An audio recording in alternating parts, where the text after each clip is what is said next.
Now all us rednecks sure love incest.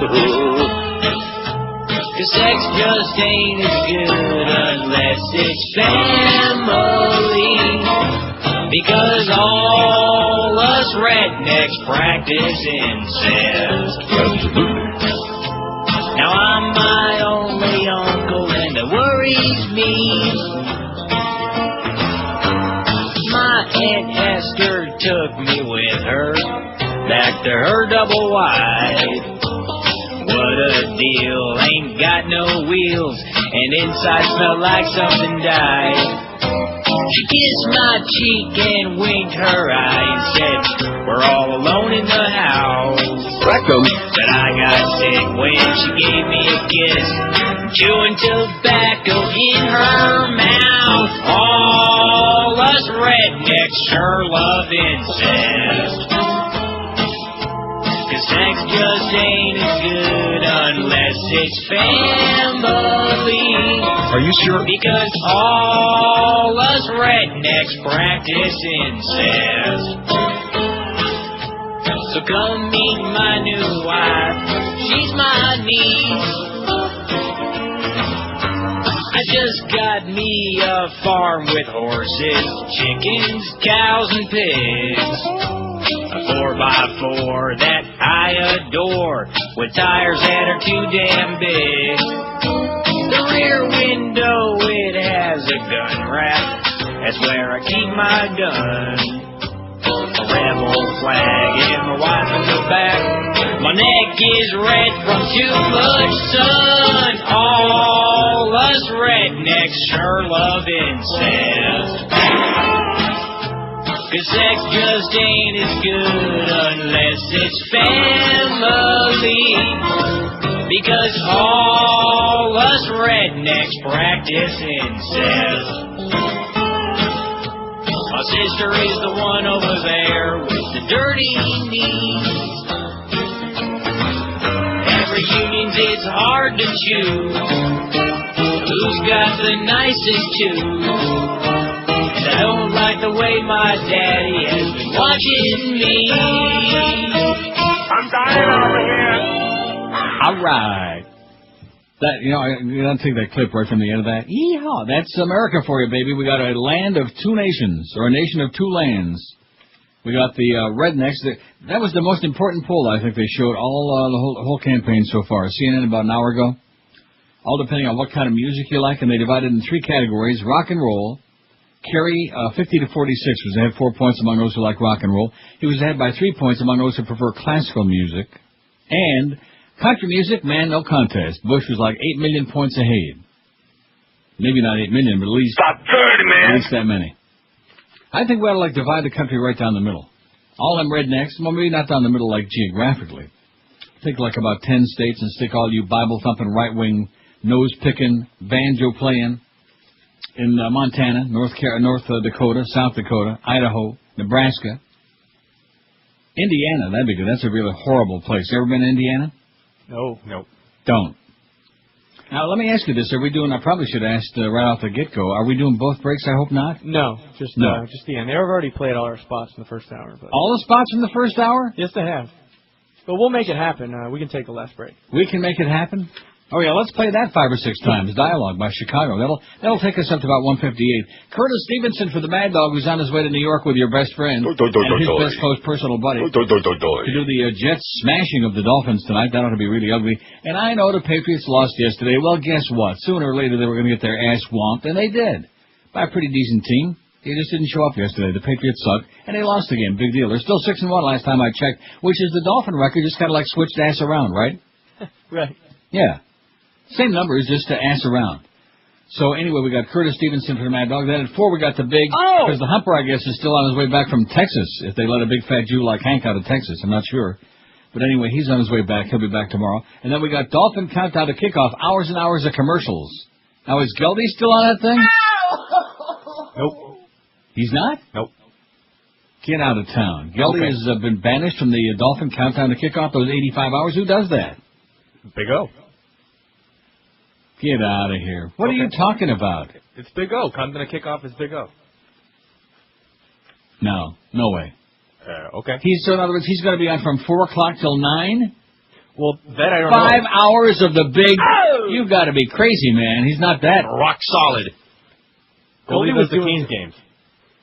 Goldie does the Canes games. Hey, that's a nice victory, too, on Friday for North Carolina for a little girls' team. Boy, that was brutal. That was unbelievable. Just getting edged out there right at the ass end by a tiny little girls' team of the blind, no less. Very sad. So at any rate, that's what we got on the agenda. Now, we're going to take some calls because we don't start the show official till 11 o'clock.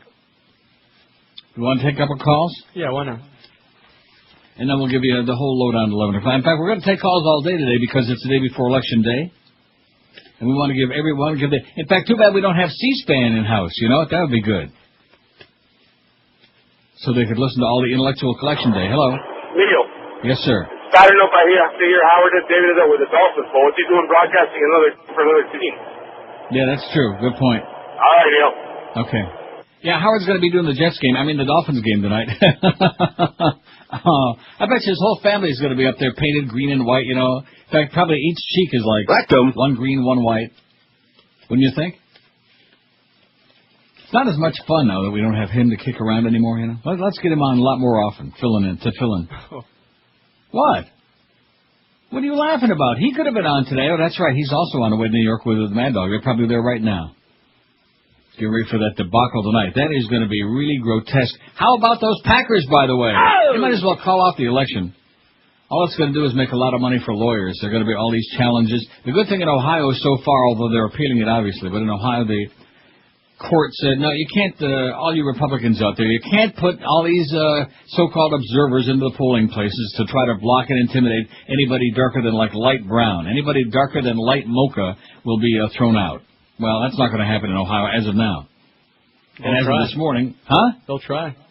As of this morning, Kerry was like on the last poll, 4 points ahead in Ohio, 2 points ahead in Florida, which is shocking. And nationwide, even the Gallup, in their final poll before the election, the Gallup poll shows Bush 49, Kerry 49, and Nader has got a pair. What an idiot. You know, got to be in there to screw it all up again. Ego the size of the universe, Ralph Nader. I still say, like, break both his legs with a baseball bat would be good. Still got time. WQAM, hello. WQAM, hello. QAM. Hello, Neil. This is Arnold. I'm running for president. WQAM, hello. Hey, Neil. How's it going? Okay. Hey, I saw Fahrenheit over the weekend for the first time. For the first time? What have you been waiting for? I've been real busy, man. But, God, it was one of the most compelling things I've ever seen. I watched it with my wife, and she just had tears in her eyes the whole time. Yeah. Especially at towards the end of the movie when the mother was in front of the White House just trying to grieve her son. Yeah. And that one lady comes by, just, spewing hatred. Oh, this is a setup, this is a setup. And I mean, my wife said that she didn't know how that lady didn't just beat on the other one. Yeah, she should have just kicked her ass right there. Yeah, that would have been great. Yeah. But, knocked her teeth out. Both of them. My wife was, surprised at how the footage that Michael Moore had, you don't see that on the news. I was thinking, well, it's not. No kidding. Exactly. It's not convenient for them to show that kind of thing because all that suffering, all the kids being murdered, the soldiers and all that type of thing is not convenient. 10 more dead Marines over the weekend, by the way. Exactly. 10 more. And also the the 60 Minutes had a thing last night about how the soldiers are, short on arms and short on protection. Yeah. And tonight on the IFC channel, I don't know if you heard about it, Channel 550 on DirecTV. Independent Film Channel, yeah. They're going to have, first of all, 8 o'clock, a documentary on the Bill Clinton War Room, how George Stephanopoulos was able to, keep peace while they were here and keep away from attacks. But the good thing is going to be at 9:15 tonight. They're going to show something called Patriots Pay, which is a documentary on all of the soldiers in Iraq telling about how they don't have any kind of protection provided by Halliburton. Halliburton has a way of giving them a suit, which is a full-body chainmail suit, which protects them from snipers, which is one of the biggest troubles over there. For the food and to ship it in, they're keeping it for themselves. Yeah. So, tonight, and also how the soldiers aren't getting any kind of toiletries. They don't get toilet paper from Halliburton. They don't get toothpaste, toothbrushes. They have to have their families from the United States buy through Canada because it's cheaper that way and have it shipped to them because that's the only way they can have that kind of thing. Lovely. I think That's your government taking care of those troops, man. Yeah, recommended viewing. And of course, anybody who criticizes anything having to do with the war ain't supporting our troops. You understand that? Yeah, Not supporting our troops. And by the way, it was Rudy Giuliani said on the Today Show a few days ago that it was our troops responsible for all those missing explosives in Iraq. Exactly. Let's pin the blame on them while they're over there getting shot for no reason. Because this is the administration that doesn't. The buck stops someplace else. That's the motto. Have a great day, Pally. Good job. Take care. We'll be watching tonight. Thank you. Bye-bye. It's interesting, all those talking head panels, Larry King, your close friend. He had Lindsey Graham on there. He had Bob Graham, who, of course, was doing a fine job as usual. Nice going, Bobby boy. And Lindsey Graham was on there, along with Bill Sapphire, who's still spouting right-wing crap. But Lindsey Graham, I mentioned this on Friday, but it bears mentioning again because I can't stop thinking about this. He's about the only one, and he didn't really do it. He did it inadvertently. Because he's a drooling right-wing redneck from South Carolina, who definitely ought to be in North Dakota. Oh, South Carolina is good enough for now. And he said that this whole business with the terrorism and the attack on 9/11, this is about religious fanaticism. That's what we're fighting. And you know what? He is absolutely correct, sir. Right. But not just Islamic religious fanaticism. In fact, CNN had this thing they showed about 80 times over the weekend. Did either one of you see it? No. About the religion, all these religious nuts. It's a scary thing, man. All you crazy bastards. Well, the Bible says. So that's really what it's all about. We're up against it. We're up against religious nuts on all sides. And then, of course, the Orthodox Jews with the neat little beanies they're wearing, Oh, Bush is so good for Israel. Oh, yeah, Klug. Help them and dread them Orthodox Jews, The ones who are for Bush anyway. 10:56. I don't want to, start doing the show now until after the break, right? Because we're not going to do that no more. Right. We have an official start at 11. We don't want no listener left behind. That's our motto now. That's a new program. We spent $48 billion for it here at Beasley Reed. No listener left behind. It's the end of the month, and now's the time to save like never before at Armstrong Ford Homestead. In fact, it's the beginning of a new month, and they're still giving you great deals. How do you like that, fat boy? At Armstrong Ford, they must clear out all remaining 04s to make room for the 05s. You'll save like never before on all remaining 04s in stock, ready for immediate delivery. And all the 05s are in and ready to roll right out. Plus, for a limited time, get 0% financing on any of the following: Explorers, Escapes, Focuses, Tauruses, and Mustangs. Certain restrictions apply. The lots at Armstrong Ford Homestead are jammed, and with more 05s arriving each and every day, they're cutting prices like crazy right now to save you a lot of cash. Armstrong Ford offers even more value to its loyal customers because when you buy your Ford there, you'll get their exclusive Tires and Batteries for Life program, which I've been telling you for a long time, and you continue to hear correct: Tires and Batteries for Life. So what, if you've been wanting a new car but you've been putting it off? Wait no more. David Rich and the staff at Armstrong Ford Homestead will guarantee you the best price. And don't forget, Armstrong Ford is Homestead, locally owned and operated. They'll treat you just like family. You won't get a better deal on a Ford anywhere in town. No bait and switch, no phony deals, just unbeatable prices. Like I said, unbeatable prices at Armstrong Ford Homestead. You'll find them at 30725 South Dixie Highway, 20 minutes south of the 836. Check them on the web if you like at ArmstrongCars.com, and then drive a little and save thousands on that new Ford at Armstrong Ford of Homestead. The Howard Stern Show. Neil Rogers, mornings and middays. And sports around the clock. 560 QAM. Know that the Lord even loves Neil Rogers. There was an old farmer who lived on a rock. He sat in the meadow just shaking his fist at some boys who were down by the creek. Their feet in the water, their hands on their marbles and playthings, and at 4:30 there came a young lady. She looked like a pretty young creature. She sat on the grass. She pulled up her dress and she showed them her ruffles and laces and white fluffy duck. She said she was learning a new way to bring up her children so they would not spit, while the boys in the barnyard were shoveling refuse and litter from yesterday's hunt, while the girl in the meadow was rubbing her eyes at the fellow down by the dock. He looked like a man with a sizable home in the country with a big fence out front. If he asked her politely, she'd show him her little pet dog who was subject to fits, and maybe she'd let him grab hold of her small tender hands with a movement so quick, and then she'd bend over and suck on his candy so tasty made of butterscotch, and then he spread whipped cream all over her cookies that she had left out on her shelf. If you think this is dirty, you can go yourself. 11:03 at 560 WQAM. Happy Monday, baby, November 1. This is it. By the way, my birthday's this Friday, November 5th. I'll be really a lot older. Happy 62. Birthday. Jesus, God almighty, is that old or what? Yes. Huh? Wow. November 5. So, for my birthday, even if you don't like Kerry at all, go out and vote for him anyway, okay? That's your birthday present to me.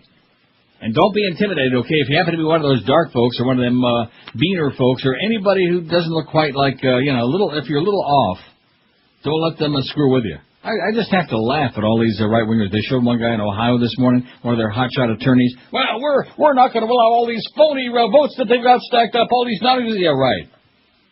The fact of the matter is they only want people who are going to be able to vote if they're for them. Anybody else, forget about it. The country music crowd. The country music crowd is exactly correct. The nose-picking country music, Dolly Parton squeezing crowd. That's it. You ever notice how I've talked about this many, many a time, and having worked in Nashville for 2 long months back in 1980. What? Seemed like Nashville? 10 years. Oh, what a horrible place. Wow. WLAC, Nashville, Tennessee. I had to get the hell out of there. At any rate, they're like not like real people. They're mugwumps. They're born in gigantic caves. These enormous dinosaur eggs hatch, and that's where they come from.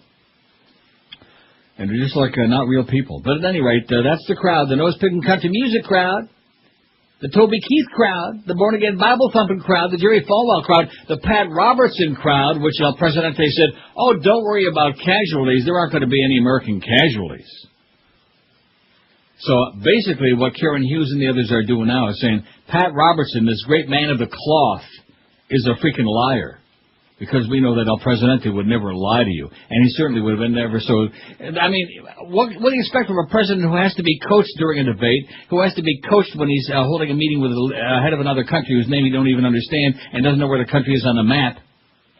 Is that what you people want to do, is vote for a bozo who's even dumber than you are? To make you feel better about yourself? I guess that must be part of the American psyche. Let's put a real moron in there, because then we feel really smart, like Fredo, you know? It's got to be. What else could the excuse be? He's got a freaking radio transmitter on his back under his jacket. There's no question about that now. He's getting coached during debate. That's right, all them long pauses and them strange looks on his face. Well, stranger than usual. Okay, here's the result of the poll from... don't let me get all whipped up. What the hell is that? Did you hear that? Oh, that thing is starting to ring again back there. At any rate, here's the poll from Friday. Other than George W. Bush, which is the obvious number one answer, who is the most dangerous American today? We have 20... a man who can't debate his opponent without being coached by some goofball, some Nazi bastard, and you want to vote for that? That's your idea of strong leadership? Good golly, Miss Molly. Karl Rove, 274. Evildoer. Donald Rumsfeld, lying lunatic. Megalomaniac, 210.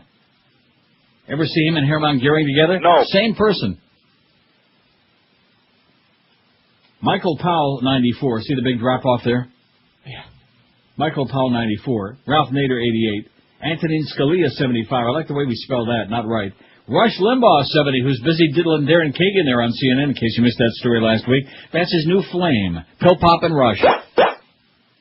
Jeb Bush, 70, our fat-ass governor, whom I still really believe he's even worse than the brother. He is the worst. Paul Wolfowitz, 62, has got that nice slick back hair. Spit on it again, Paul, and the comb, too. Tom DeLay, 37, and Condoleezza, she's small potatoes now, out of sight, out of mind. 12 for Condoleezza. Here's our Beat It Kurt lady today. She ain't no Condoleezza, thank God. Tara Patrick, who's a porn star. I bet you John Ashcroft's going to be really pissed up and fired off about that. Porn stars on our website. Let's see, Tara Patrick was born Umbrella. Oh, but you know what? We can keep her on our side, though. Yeah, keep her on our side and just ship all the other Montanans back where they came from. She was born July 25th, 1976, which makes her like 28 last time I checked. Sometimes credited as Brooke, Tara Hopkins, Sadie Jordan, Tara Patrick, Linda Shapiro. Linda Shapiro and Brooke Thomas. And she's got a long list of work to her credit. Island Fever 2, Jawbreakers, I wonder what that's all about. Girls Who Hard, I can't read most of these. Foot Bottom Festival, Pets from the Past, Helpless Heroines Volume 3, Girls Will Bind Girls. Oh, yeah. And then, of course, the sequel, Ass to Ass Angels. Behind the Scenes 2, Behind the Scenes 3, Fast Lane to Vegas, Filthy foot lovers only, nice rack 4, open wide and say ah. Oh, that must have been about the dental profession, wasn't it? Yeah, that's it. Payback, Marciano's Revenge, Seduction of Maxine, Shades of Sex, Tara Patrick, a.k.a. Filthy Whore. How do you like that? That's our kind of starlet there. You filthy whore. You bitch, you slut, you whore. That's the one. And we're not even talking about Condoleezza anymore, although we might as well be. Now, it's interesting. All of these right-wing sluts. Have you ever noticed one thing in common? Like, what's her name? Laura Ingraham. Man, she just... She was on one of them shows over the weekend, man. She doesn't shut up for like 2 seconds.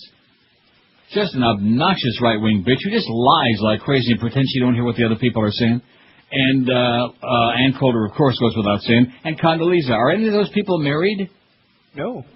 Do any of those people have a husband, a boyfriend? Have they ever seen a... Wow. Stop and think about that. I wonder if they have anything in common with that bulldog daughter of Dick and Lynn Cheney. You know, Mary Cheney, who's fair gay. So let's get a lot of calls in today. Now, here's the poll for today, and it doesn't require any additions, any building, any embellishment, anything. This is our final one. Of course, this will be the one that tells. How about those Packers again, by the way? Oh! Since 1936, every time the Redskins on their final game before the election, when they won, the incumbent won. Every time they lost, the incumbent lost. So the fact the Redskins got their ass kicked by Green Bay right there in Washington yesterday is not a good sign for the Bushmeister. And the fact that these late polls seem to be swinging over toward Kerry. Plus, I got some real interesting stuff from the Zogby poll about cell phone people, which is the first time I've ever seen any stats on this, you know? What, cell phone, like voting?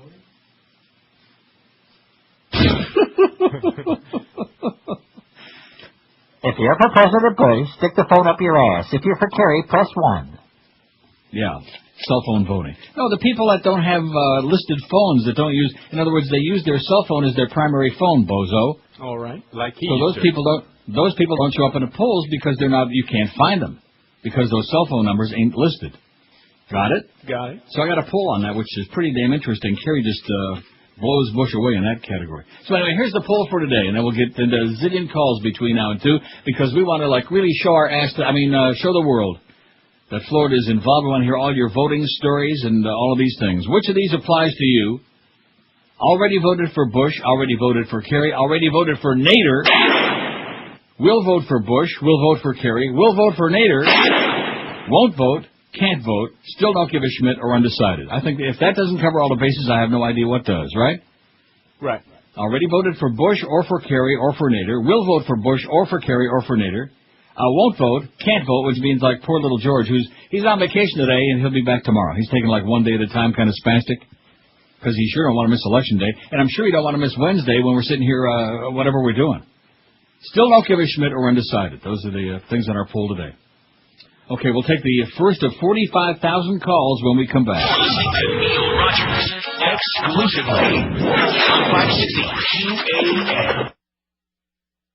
Oh my God, your breasts are beautiful. How you doing? You're looking good. Me? Yes, I am. Well, thank you very much. I feel good. Got my tiny hiney. I'm back at it. So, in other words, 36 already voted for Kerry and 1 already voted for Bush. Thank God. They're a little slow on the uptake, them right-wingers. Thank goodness. And listen, by the way, if you were thinking about voting for Bush and haven't voted already, maybe you just want to forget about it. Would be a really good idea. Peggy says, first I'd like to thank you for playing Put the Lotion in the Basket for my son on Friday. Made his day. I have 3 sons and all but one listen faithfully. Well, what about the other one, Peggy? You have the spot that said Howard Neal in sports all day that doesn't seem to make sense. How typical of QAM. Well, we don't make a lot of sense, just the way it is. Let's see. Mike says, here's my email to Republicans, one last try to get them to see the light. And here it is. Oh, this is too long. Oh, just too long. Thanks a lot, though, Mike. Good effort. Just goes on and on forever.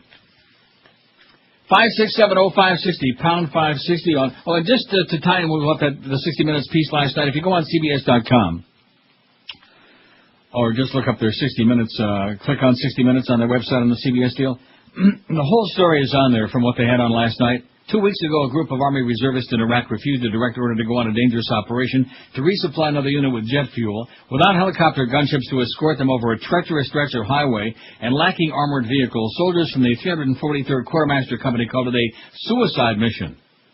The Army called it an isolated incident, a temporary breakdown in discipline, and investigations underway. But the 343rd isn't the first outfit to be put in harm's way without proper equipment, and commanders in Iraq acknowledged that the unit's concerns were legitimate, even if their mutiny was not. With a $400 billion defense budget, you might think U.S. troops have everything needed to fight the war, but that is not always the case. And it goes on to details. Very sad. It's pathetic. Tragic. 10 more dead Marines over the weekend. How high does the count need to get before we finally get to you? And make you realize that your kids are being used as a human sacrifice for this lunatic and his band of neo-Nazis. WQAM, hello. WQAM, hello. Neil. Yes, sir. I had to call you. I am at a voting location in Hollywood, sitting here where I will be probably for the next 2 hours. Oh! And I had to call you and just relive this scene. It's pretty crazy here. Okay.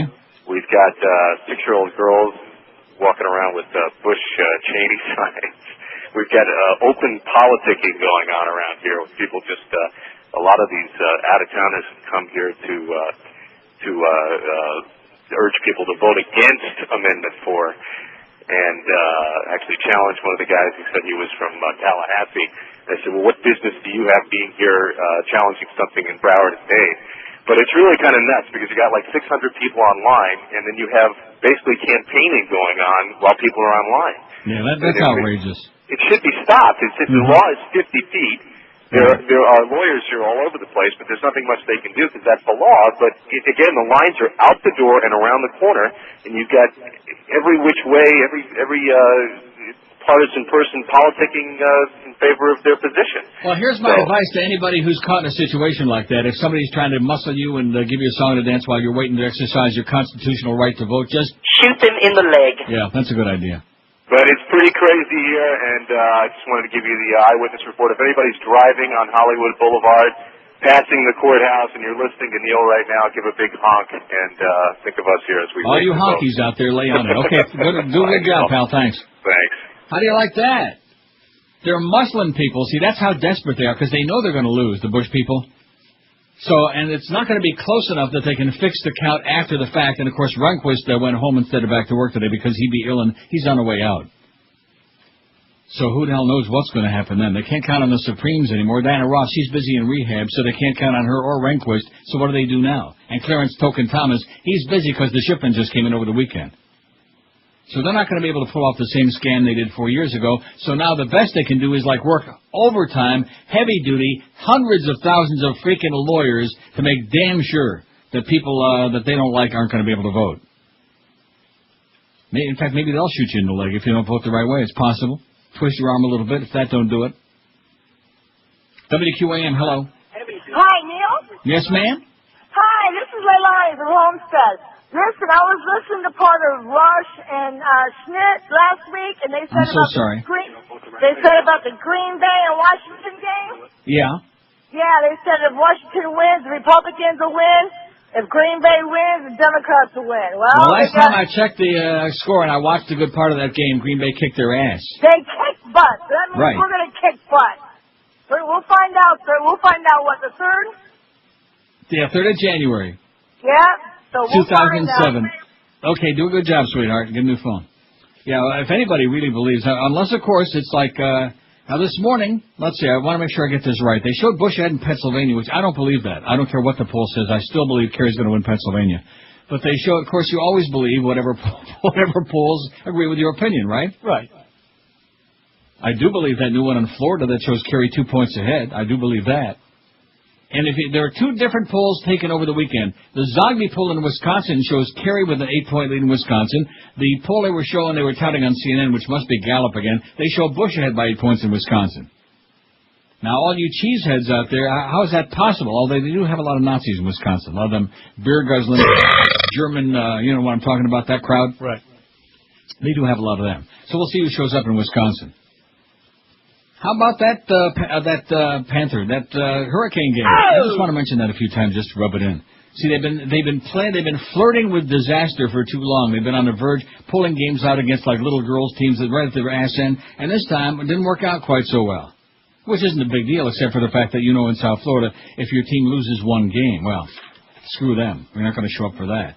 The building that houses the State Division of Elections was evacuated early today because of a suspicious package. Oh, I've seen a lot of suspicious packages in my time, and sometimes they're not exactly what you thought they were. Firefighters and law enforcement agents ordered several employees out of the building before 8 o'clock this morning after the package was reported, said Aliyah Faraj, spokeswoman for the Department of State, which oversees Florida's elections. Faraj said few people were in the building because it was too early. No other details. I've been checking the Sun Sentinel website on that for like the last couple of hours. I don't see no mo, so I guess everybody there is still alive. And talk about a real piece of crap. Talk about somebody that talks out of every side of his mouth and even occasionally blows a few out his ass. Boston Red Sox pitcher Curt Schilling. This is the same born-again Curt Schilling, who certainly would never lie to you. He said over the weekend, he says, he never should open up a mouth and he never should have voiced his support for Bush. He should keep it separate, and he wasn't going to be able to show up to support the president because of his bad ankle, and if the series would have continued, he wouldn't have been able to pitch on Sunday, all this other crap. But, surprise! Red Sox pitcher Curt Schilling made a surprise appearance this morning with El Presidente, limping to the stage in Wilmington, Ohio, to give Bush a strong endorsement. In the meantime, John Henry, who we like a lot better than we used to, he and the Red Sox endorsed Kerry, and they presented him with a World Series T-shirt. I must be crazy. I must be nuts. That's the guy, a little twerpy John Henry, who all of a sudden redeemed himself in my eye. A little bit, maybe. Well, yeah, in my brown eye. Schilling won Game 2 of the World Series and Game 6 of the American League Championship Series with his ankle stitched to protect a torn sheath around the tendon. He's got a torn sheath.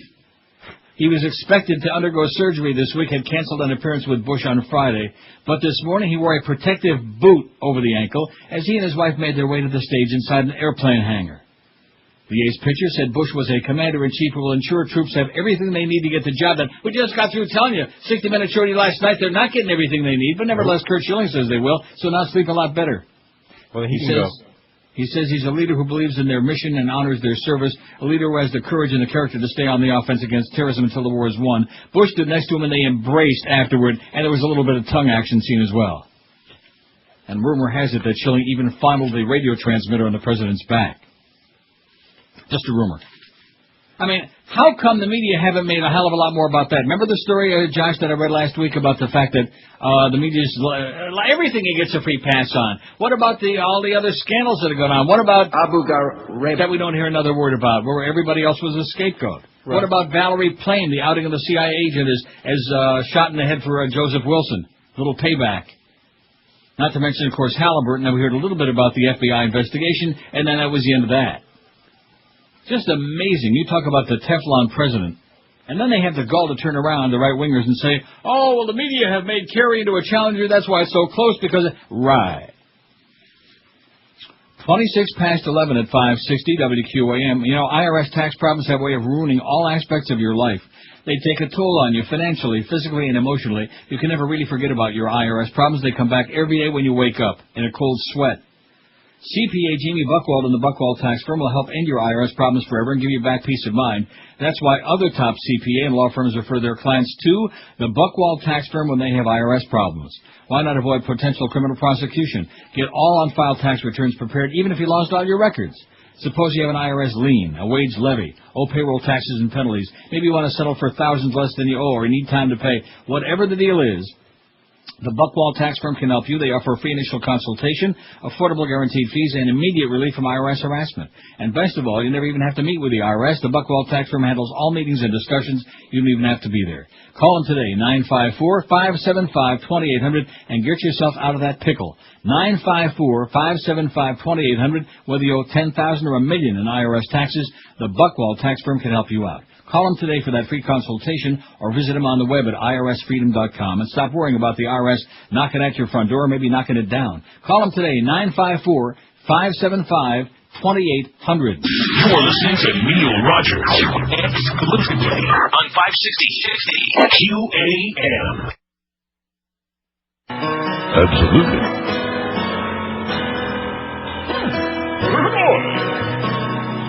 Goodbye, Theresa LePore. Won't see you no more. We can count on Lucky Chad. You don't got no job no more. So pack your desk and mosey out the door. You stupid, skanky whore. Go treat your yeast infection. I don't think I gotta mention we had enough elections lost by you dour, stupid Pasculians. You're all done screwing us now, so get the hell out of town. You're not welcome at Florida. And Pat Buchanan, he wouldn't touch you with Dick Cheney's thing.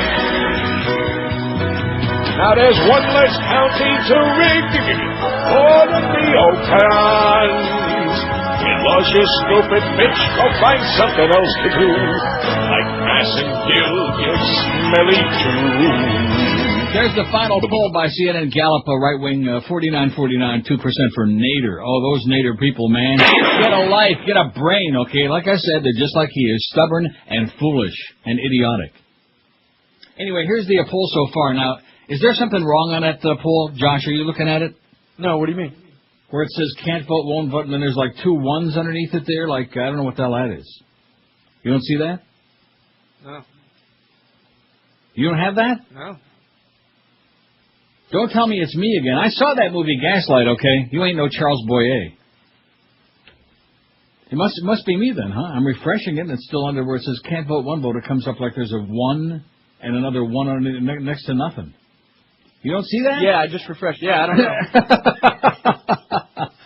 And what is that? We'll have to get those off there. Mr. Computer Wizard. I don't know. It's not on the admin like that. It's one of those mysteries, I guess. I see. 268 votes. What time did we put the poll up, Miguel? About 11:15? Okay. Or did we do it before? Well, about 10 after. Yeah. And we already got almost 300 votes. Which applies to you? Already voted for Kerry, 116, 43.2%. Will vote for Kerry, 107, 39.9%. That's 83.1%. Shocking. Will vote for Bush, 15. Already voted for Bush, a dozen. That's 9.9%. Still don't give a Schmidt, 7. Can't vote, 5. Won't vote, 4. Undecided, none. Will vote for Nader, none. Already voted for Nader, none. Good. Nobody's you voted on those people, ones, man. though. We don't want to be near you. We don't want to smell you. What? Nobody's voted on those ones. Yeah, and the 1. Well, those are just the confused parts of it. You know the average age of the poll worker is like 70-something? Not just in Florida, but around the country. Why isn't Election Day a holiday? They're always saying, oh, people don't vote. People got to get out to vote. Well, how come we make it so difficult for people to get to vote?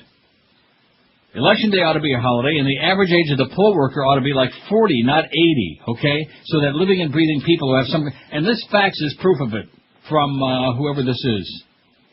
From Gary. Thank you, Gary. He says, I'm a long-time listener, never called. I fax from time to time. Just a brief note to let you know about the unbelievable experience I had voting in Delray Beach Saturday. I've never voted in Palm Beach County, always in Dade and Broward, and I hope never to do it again. There's a first time for everything. I spent Saturday morning canvassing for Kerry and Boca with a group of volunteers from the Florida's Women's Vote. Afterward, I was determined to vote in Delray at the Supervisor of Elections building on Congress between Atlantic and Linton Boulevard. I expected about a 3-hour wait. My girlfriend had voted earlier in the week in Boca, waited about 2.5 hours to vote. I got there around 2:45. The line was long, wound around the building, outside. I was with all kinds of people who either wanted to vote or get an absentee ballot. We had plenty of time to speak with each other. The guy next to me had come all the way from London to vote. He never received his absentee ballot and felt compelled to be here to vote. Another woman was determined to get an absentee ballot for her son in Philadelphia. Long story, we stood on line for 7 hours, not voting till nearly 10 o'clock that night. 7 hours. Oui. The entire time you thought we were in a third world country. I don't think they waited that long in Afghanistan. How could this be? Nobody came out to tell us what the wait would be. When we finally got to vote, we found there were about 12 machines. The real holdup was they had only 2 computer screens to look up whether you were a registered voter or not. Then they were maybe processing 40 to 50 people per hour with hundreds and thousands online. It was going to be an all-day affair. The fact that poll workers were also pretty old didn't help matters. I wish there was somebody to complain to, but I'm sure it's a waste of time. Thank God Theresa, meaning Theresa LePore, that miserable, cockeyed bitch, is on her way out. God. Let's send her to Alcaca. That'd be a good place for her, okay? Stick her in there with all them explosives.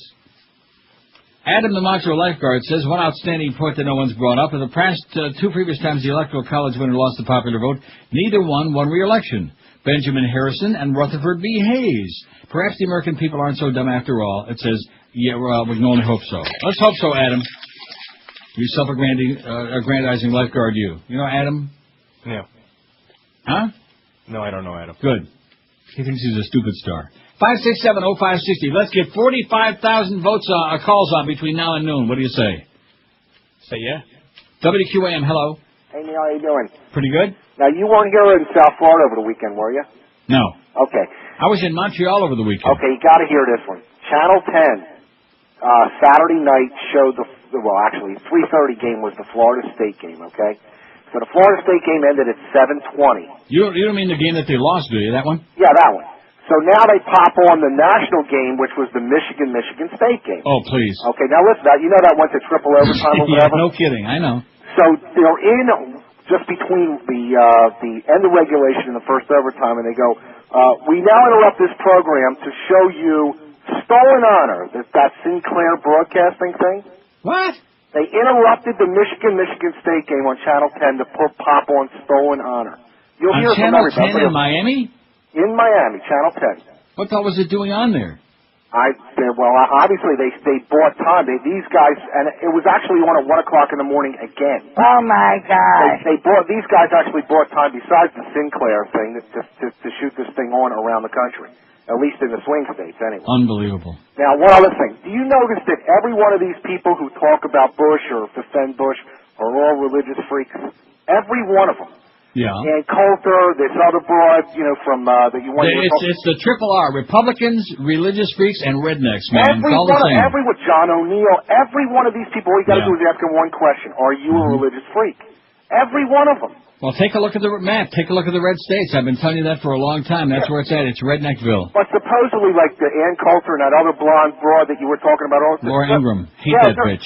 They could break her kneecaps. They're not. Supposedly, they're not supposed. They're West Coast or New York people. They're not red states.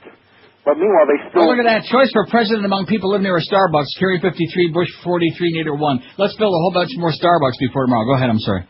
No, but you'll get some more calls on this channel. But if you live near a Walmart, Bush 53, Kerry 41, Nader 1. These are the kind of polls they're taking. Well, they say religious is 80-20.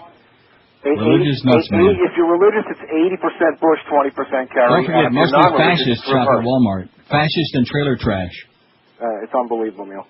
Good luck, Pally. Good luck to us, Kerry. See you at the Victory Parade. Bye-bye. All right. Either see you at the Victory Parade or in the ovens, one or the other. Let's see. Mike says, you're a smart man. You must know the reason your poll questions always lead toward your favorites because you lost all the Republicans. Oh, geez, Mike, what a shame. I'll bet if Rush or Schmidt have the same poll, who the hell cares?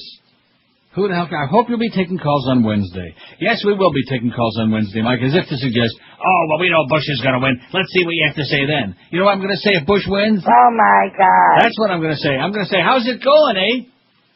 We were having dinner last night, me and two friends in a local restaurant here in Toronto, and there was a Canadian, a couple and a friend of theirs, people in their mid-50s, and they were talking loudly enough you couldn't miss the conversation, and it was exactly what almost everybody here in Canada knows, and every civilized country around the rest of the world knows, but for some reason half of America just can't seem to grasp on.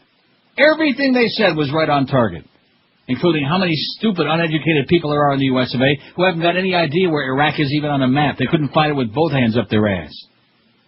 Let's see. Here's the most chronic facts of all. I must ask favor of your show tomorrow. Please screen calls tomorrow. But with the 2000 election fiasco, all the callers who were telling you they voted wrong, blah, blah, blah, blah. It says, with the way you handle calls now, we won't get the important... That's a good idea. Josh? Huh? Where are you going? Yeah. There will be a lot of crap going on tomorrow. Democrats will be calling you. Okay, that's a very good idea from our most chronic faxer of all, but he's got a good idea. We will be screening calls so we can put on. Because I remember last time in 2000, that woman called from Palm Beach who said, oh, gee, I think I just voted for Pat Buchanan. Remember that? Yes. Well, we're going to be getting some more of that crap tomorrow, including some dark folks who are going to be telling us that they got dragged away in chains. You'll see. Just keep your cell phone handy. 19 till noon at 560 WQAM. It's always a great time to call this number, 1-800-MATTRESS. Now's an even better time because Dial a Mattress is slashing prices on Serta mattresses. Call 1-800-MATTRESS right now. Save an additional 20% off their super low factory direct prices on top quality Serta Perfect Sleepers only at Dial a Mattress. When you call 1-800-MATTRESS, Perfect Sleepers only at Dial a Mattress. When you call 1-800-MATTRESS, you'll get same-day delivery all across town. And you pick the date and time for delivery to fit your schedule in that 2-hour window when it's convenient for you. Dial a Mattress is mighty proud and ought to be of that on-time 99% record. Dial a Mattress ranked number 1 in customer satisfaction. They were winners of the 2004 Better Business Bureau Local Torch of Excellence Award. All the smart folks and some of the dullards even are smart enough to call 1-800-MATTRESS instead of wasting their time and money in those bedding and department stores. You ought to be doing the same. If you have a need today for new bedding, don't put it off another minute. You'll have a great night's sleep tonight on a Serta Perfect Sleeper and for years to come from Dial a Mattress. You can check them on the wicked web at mattress.com and then make that easy call like I've been doing for years. 1-800-MATTRESS, 1-800-MATTRES. You're listening to Neil Rogers on 560 QAM. Gosh, I don't think I ever said I'm not worried about Osama bin Laden. It's kind of one of those exaggerations. Of course we're worried about Osama bin Laden. We're on the hunt after Osama bin Laden. We're using every asset at our disposal to get Osama bin Laden. I don't know where he is. Nor, I just don't spend that much time on him, to be honest with you. And, again, I don't know where he is. I repeat what I said. I truly am not that concerned about him. Hate you, Daddy. Daddy, you suck. Eat my shorts, Daddy. Idiot. There's two things I know for sure. Daddy, you're a loser. She was sent here from heaven, and she's Daddy's little girl. I went bathroom in my pants. Thank God for all of the joy in my life. I think Mommy cheats on you. But most of all, for butterfly kisses after bedtime prayer, sticking little white flowers. Why is the mailman always here? Oh, with all that I've done wrong, I must have done something wrong. Daddy, why don't you get a job? To deserve a hug every morning and butterfly kisses at night. Daddy, you smell like beer. Sweet 16 today. I'm dropping out of high school. She's looking like her mama, a little more every day. Daddy, I'm pregnant. One part woman, the other part girl. I don't know who the father is. Perfume and makeup, from ribbons and curls. I have to turn tricks for cash. Wings out in a great big world. I drove the car into a tree. But I remember.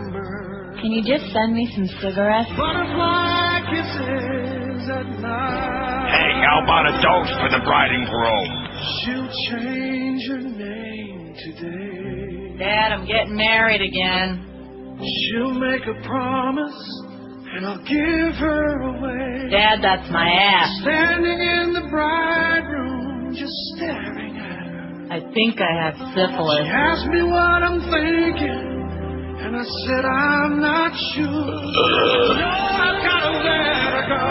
But I'll always remember. Hey, Pop, we're moving in. Hug in the morning and butterfly kisses. Dad, I have some news.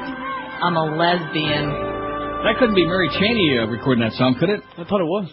It's that bull-like daughter of the Vice President and his lovely self-hating wife.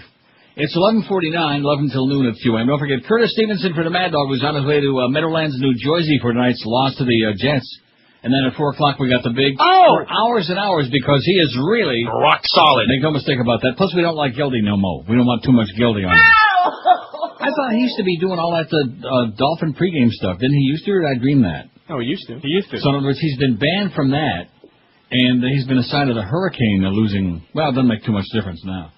Anyway, the electoral vote predictor that we got on there, it shows Kerry 298. It's on our website, and you can go state by state and see the latest polls, many of which were over this last weekend. They're dated October 31, in other words, yesterday. Kerry 298, Bush 231. And as of, again, all depending on whether you believe this, as of this one, Kerry 48, Bush 47% in Florida. I mean, it's tighter than a witch's butt. Minnesota, though, which was real close, Kerry opened up a 5-point lead there. Iowa, Kerry 6-point ahead, according to this. Wisconsin, now see, here's the one. This was October 31. The Gallup poll they keep showing on CNN, which they like to show all the polls where Bush is ahead because they're in bed with the right-wingers. That poll shows an 8-point lead for Bush in Wisconsin. This one shows Kerry 51, Bush 44. Michigan, 7-point lead now for Kerry, whereas supposedly Detroit News, which is a right-wing rag, had Bush ahead in Michigan. I'll never believe that. Maybe they're going to keep all them dark folks home in Detroit. That's what they said. Got to suppress that vote in Detroit. Ohio, 48-46 Kerry. Pennsylvania, which again the Gallup people are telling us that Bush is 5 points ahead there. This poll shows Kerry 50% and Bush 46%. Are you following that? New Mexico tied dead even, 49 apiece. Colorado, Bush 48, Kerry 47. That is tighter also. How do you like that? So 298, 231. And speaking of numbers, that poll they had about all depending on the kind of music you like, who you favor politically. Right. The country music number, 64% for Bush, 31% for Kerry. See where this is all coming from? It's coming from them red states, them Yahoo states, them nose-picking, tobacco-chewing, sister-banging rednecks. Let's see, here's a fax from Frank, who says two things are never mentioned when speaking about Halliburton. As I understand it, number one, they're a contractor. What they do is take a check from the government, take out their profit, then subcontract out the actual work to other smaller companies. What this means is that the government could save a whole lot of money by doing its own contracting. And two, in the movie Fahrenheit 9/11, Michael Moore interviews a soldier who was discussing the fact that the civilian contractors were getting paid 5 times as much as the soldiers doing the same jobs. If the government can pay contractors these outrageous sums, why not offer to volunteer armed forces, which in itself would create interest in the military, because the vice president has no interest in that. He can't make no money off of it. Here's a fact that said, I wish somebody had the balls to ask Bush publicly if he believes in evolution. You know he can't alienate the religious right. Well, we don't want to be putting him on the spot. He'd have to crank up that radio transmitter again. Jay Lyon says, could you please play The Girl with Emphysema? Oh, God, you are beyond chronic. Let's get a lot of 28,000 calls in the next 8 minutes. What do you say? Real short ones. All right. 5670560, pound 560 on the, what is it, Verizon and Singular Wireless lines. Line 9, QAM, hello. Hi, Neil. Yes, sir. I was watching, the talking head shows over the weekend. Right. And they were both talking about this thing that supposedly Kerry had said in an interview back in 2002, that he supported Bush sending the Afghan warlords against Osama bin Laden. Yeah. Well, this morning on MediaMatters.org, they have the actual transcript of that, and it says nothing like that. It was a caller that asked him about using flamethrowers.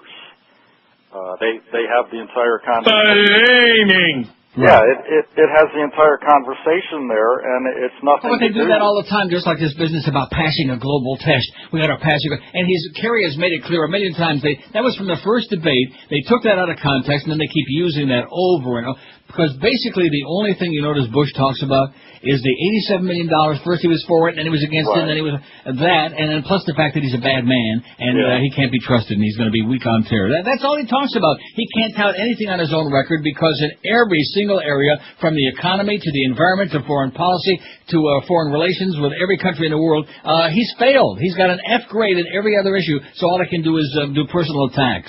But it was like Chris Wallace and Tim Russert were reading the Republican talking points about this and ignoring what was actually said during this interview. So, we got to. Well, what do you want? Tim Russert's from Buffalo. What do you expect?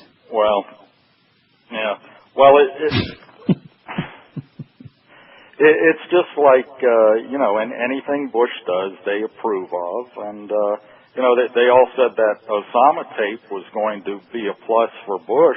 Did you notice the nice pastel background of that? I think that Osama probably recorded that in Riyadh or maybe even in Hollywood in a nice studio somewhere. It looked like the pastel background on the Oprah show to me. He might have been in the West Wing of the White House or Could something. be. I don't know. Sitting right there next to the NRA people. But it didn't work out because all the polls since then have moved towards Kerry. No, the only thing that did is remind everybody that we really did fail in getting him, that he's still alive and well, he's doing just fine, and that he's getting new recruits every day by the thousands because of this Iraq attack, and wishing a few of his Saudi buddies over there.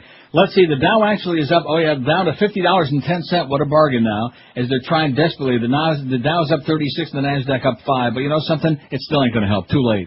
Right, exactly. And the boat show, I mean, a classic example of just total ostentatious greed. You see all these big, huge yachts at the boat show. Yeah, I wonder who they're for. Yeah, exactly. And then the thing is, for those guys, you want to raise? Oh, come on. I got a yacht being built. That's right. Yeah, the pigs. Good luck, Pally. All right, buddy. WQAM, hello. Hey. WQAM, hello. QAM, hello. Hey, Neil, how you doing, sir? Pretty good. Hey, listen, I just wanted to thank you for that great link on your website, the Electoral College Predictor. Right. It's really good, and I just checked it about 20 minutes ago. 298 to 231 for Kerry. Yeah, but the author of the site came out and gave a little bit of background on himself, on where he got the data from, and I just wanted to pass that along. Maybe if you get a chance, take a look at it. Okay. It's got some good information there on how he came up with the numbers. And I just wanted to pass that along. Well, if you go on state by state, he actually shows you, if you read the tiny print there, you know, whether it was Zogby or American Research, or which poll he's referring to on each state. So it's not like he's just picking numbers out of his butt. Oh, no. I mean, they have a section called Meet the Vote Master, where he lives in the Netherlands. He's a computer professor, and all he does is crunch data. So he got into it, and he put this out there for us. In between doing mushrooms, that's what he does. Okay, thanks a lot, Pally. Thank you, sir. Okay. Yeah, it's a great website, and there's got you can go on there and see all the polls in each state. If you got a lot of time, if you have like no life. I have no life. 11:57 at 560 WQAM. You want to know more about following a low carb diet? You want to know about the best tasting, biggest selection of low carb foods at the best price? You'll find them all in one great store, Delights of West Boca. Whether you're starting or restarting the Atkins, the Sugar Busters, the Skatkins, the South Beach, any of those low-carb, sugar-free diets, Delights of West Boca has always been and continues to be the #1 low-carb store anywhere in South Florida. Now, you can pick up some things in your supermarket. They got about a quarter of a shelf way off in a corner somewhere that's got about 10 low-carb items on it. Forget about that. If you want a great store that's totally dedicated to you and your low-carb diet and that has people working in it who know low-carb dieting inside and out, then this is the place. Delights of West Boca's got over 1,200 products like Carbolite ice cream, breads, pasta, chocolates, brownies, cookies, and lots more too. They're open every day, 7 days a week from 10 a.m. till 10 p.m., and you'll find Delights on the northeast corner of Glades and 441 right next to Boston Market. Call them toll-free if you'd like to get more information at 1-877-LOW-CARB. That's LOWCARB. Or on the web, you'll find them at lowcarb.com. There's only one Delights of West Boca, and it's your official Atkins Retail Center. You're listening to Neil Rogers exclusively on 560 QAM. I am Frau Ileana Ross-Lakeman, and I like scrubbing my smelly gorilla ass with soap made from jewels and listening to the Neil Roque Comunista Hour.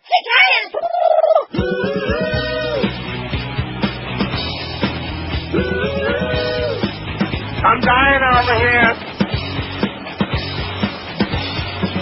We're about 10 years too late. Yeah, back when things were great. Clinton was president. OJ was innocent.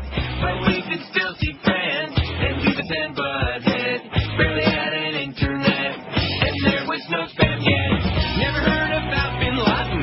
Wall Street was always in the black. We still care about Madonna. And none about sneak attacks. And all that great music. Yeah, you could take your pick. Like it was sent from God. No cell phones, no ringtones, no iPods, play Oasis or Hootie. That Brandy was a cutie. There was Alanis Morissette and Julius, but from Love and the Pumpkins were smashing. The Beatles tried detaching, but nothing quite feels right since 1995.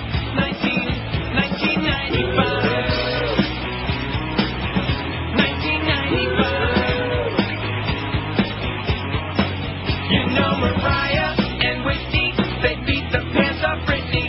We still had some geezers, but also there was Weezer, and we had Sophie B. Hawkins. Yeah, she was good for talking. I wonder if she survived past 1995. No. 12:03 at 560 WQM. Happy Monday, the day before day. And for right-wing Mike out there that sent that caustic fax, why don't you waste your time sending the same fax to Rush and some of the other right-wingers that you're so enchanted with, and G. Gordon Liddy and Ollie North and the Schmidtmeister and all these other right-wingers who, comprise about 90% of what's on the air, 95% of what's on radio?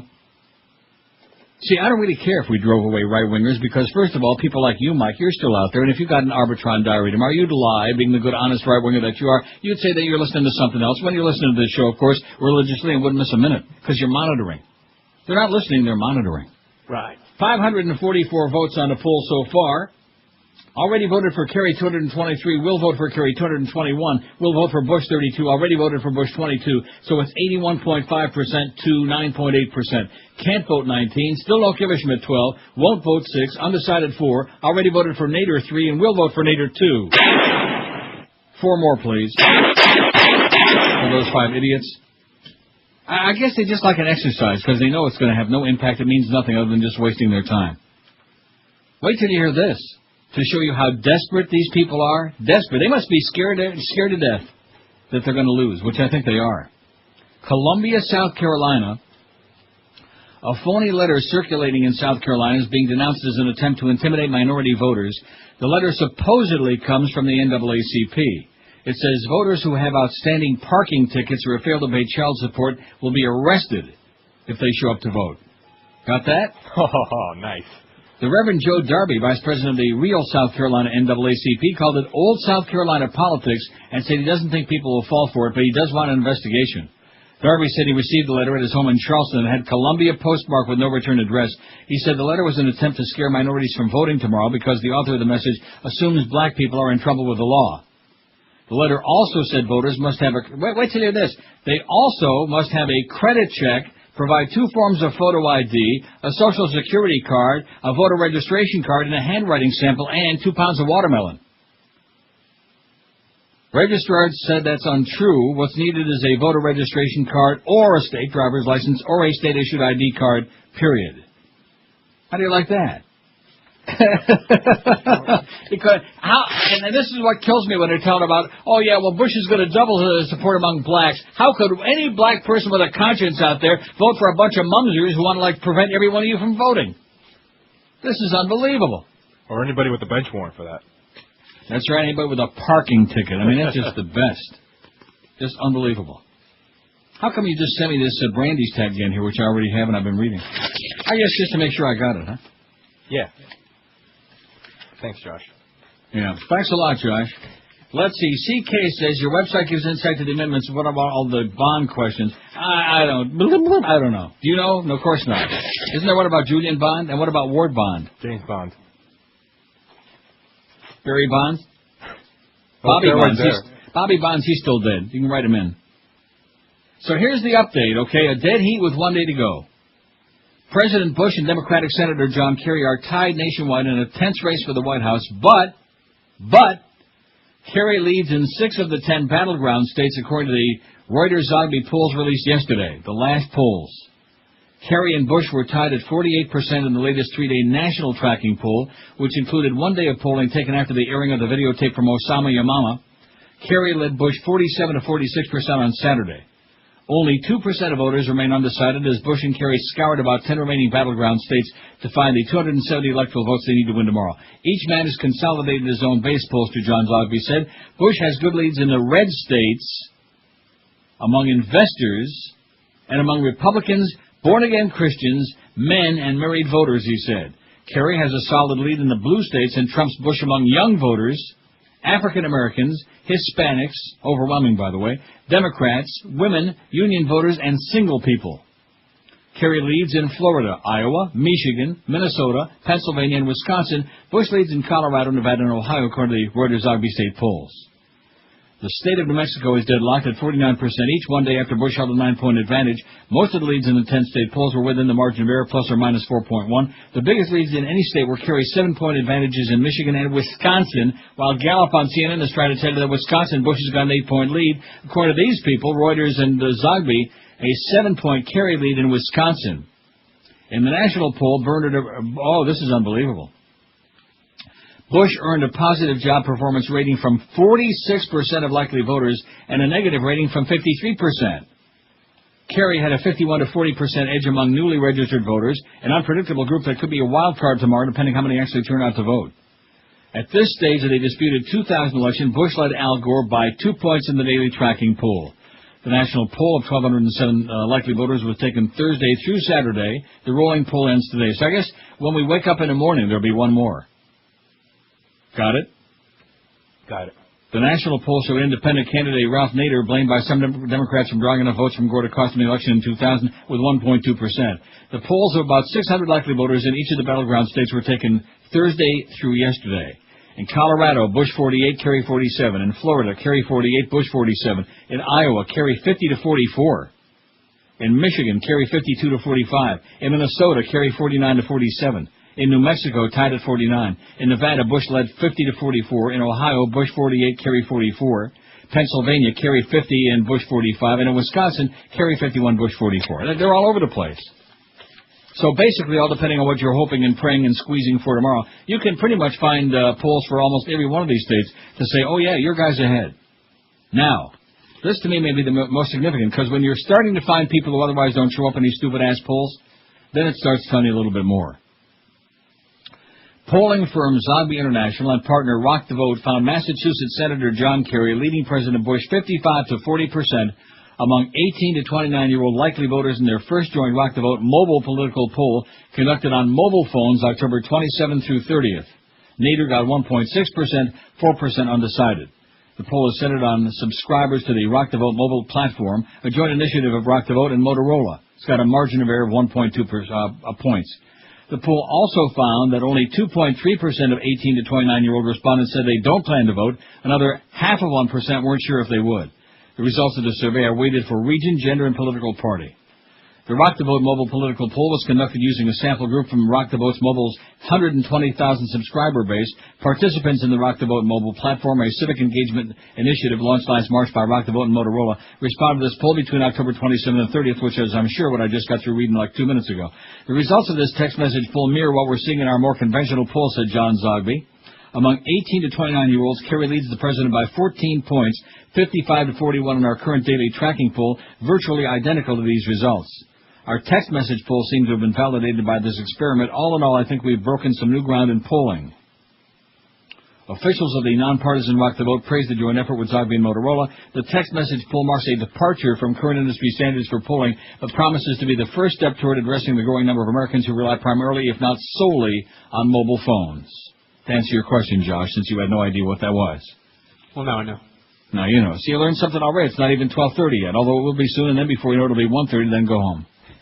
5670560, pound 560 on the Verizon and Singular Wireless lines. WQAM, hello. Hello, dears. I'm a black man. WQAM, hello. QAM. Yeah, how's it going? All right. Hey, listen, I was at the Hollywood courthouse yesterday, early voting. I got there at 2 o'clock. I voted at 8:30 last night. God. Unbelievable. But listen, here's the worst thing. These Bush supporters, they had a sign there yesterday, who would Osama vote for? So I went and accosted the guy. And I was like, what is your problem? I was like, is this what, I was like, so you're telling us do you really care who Osama wants to vote for?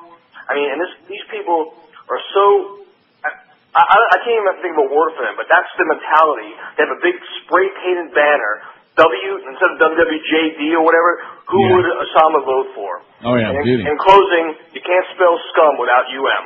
All right, nice job. Don't tell me they really lost that game to a little tiny girls' school in North Carolina that had never beaten a top 5 team. Is that really possible? Or at least what used to be a top 5 team. That's bad. Sounds like you're rooting against our boys. Hey, they're not my boys. Are they your boys? No, that's right. You just suck along for whatever.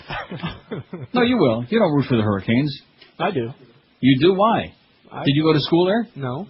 So why the hell do you like them? I've lived down here. I went to school at Michigan State, and I'll even admit that today. How do you like that? Even after that embarrassing, unbelievable hose job there on Saturday. That was incredible. Well, you root for the Patriots. Yeah, so why not? All right, well, you don't live there, so. Ooh. No, you don't understand. Pro is different. college team, you root for a college team based on whether you went to school there or not, or maybe somebody in your family did, or there you have some connection to it. Or unless maybe you just hate them like poison, like Notre Dame. Now, please don't tell me you like Notre Dame. No. Oh. I'm Irish, but I hate the Irish. Oh, my God. The only team with their own network, okay, the Pope saw to that to make sure they had their own damn network. The only college team, there's 80,000 college teams in America, but only Notre Dame's got its own national network because the Pope wants, the fixes in. 1213 at 560, like Lindsey Graham, that drooling Yahoo from South Carolina said, all the problems in the world is all about religious fanaticism. Religious nuts. Like that. Muslims, Orthodox Jews, and, of course, born-again fanatical Christians. Hey, when you shop for quality footwear, great selection, professional service, there's only one place you need to go. Brandy Shoes in Pompano Beach. That's correct. At Brandy's, you'll find the biggest selection of men's and women's shoes, the best service, and the best prices in town, period. And all the top names in the business is what we're talking about. Rockport, Florsheim, SAS, Sperry, Timberland, Naturalizer, and lots more. And people usually buy several pair in each visit because you can't beat the deal all the way around. Brandy's is open daily, Monday through Saturday from 9 to 9, every Sunday 10 to 5. And you'll find Brandy's in the same great location. They've been doing it right for years and years. They're at 1290 North Federal Highway in Pompano Beach. It's always worth a trip to stock up for your feet. And right now is a great time to buy Florsheim shoes all this week at Brandy's because all great men's styles are 20% off the already low price. So be sure to come into Brandy's this week or visit them on the Wicked Web at brandyshoes.com. You're listening to Neil Rogers exclusively on 560. Yank it, baby.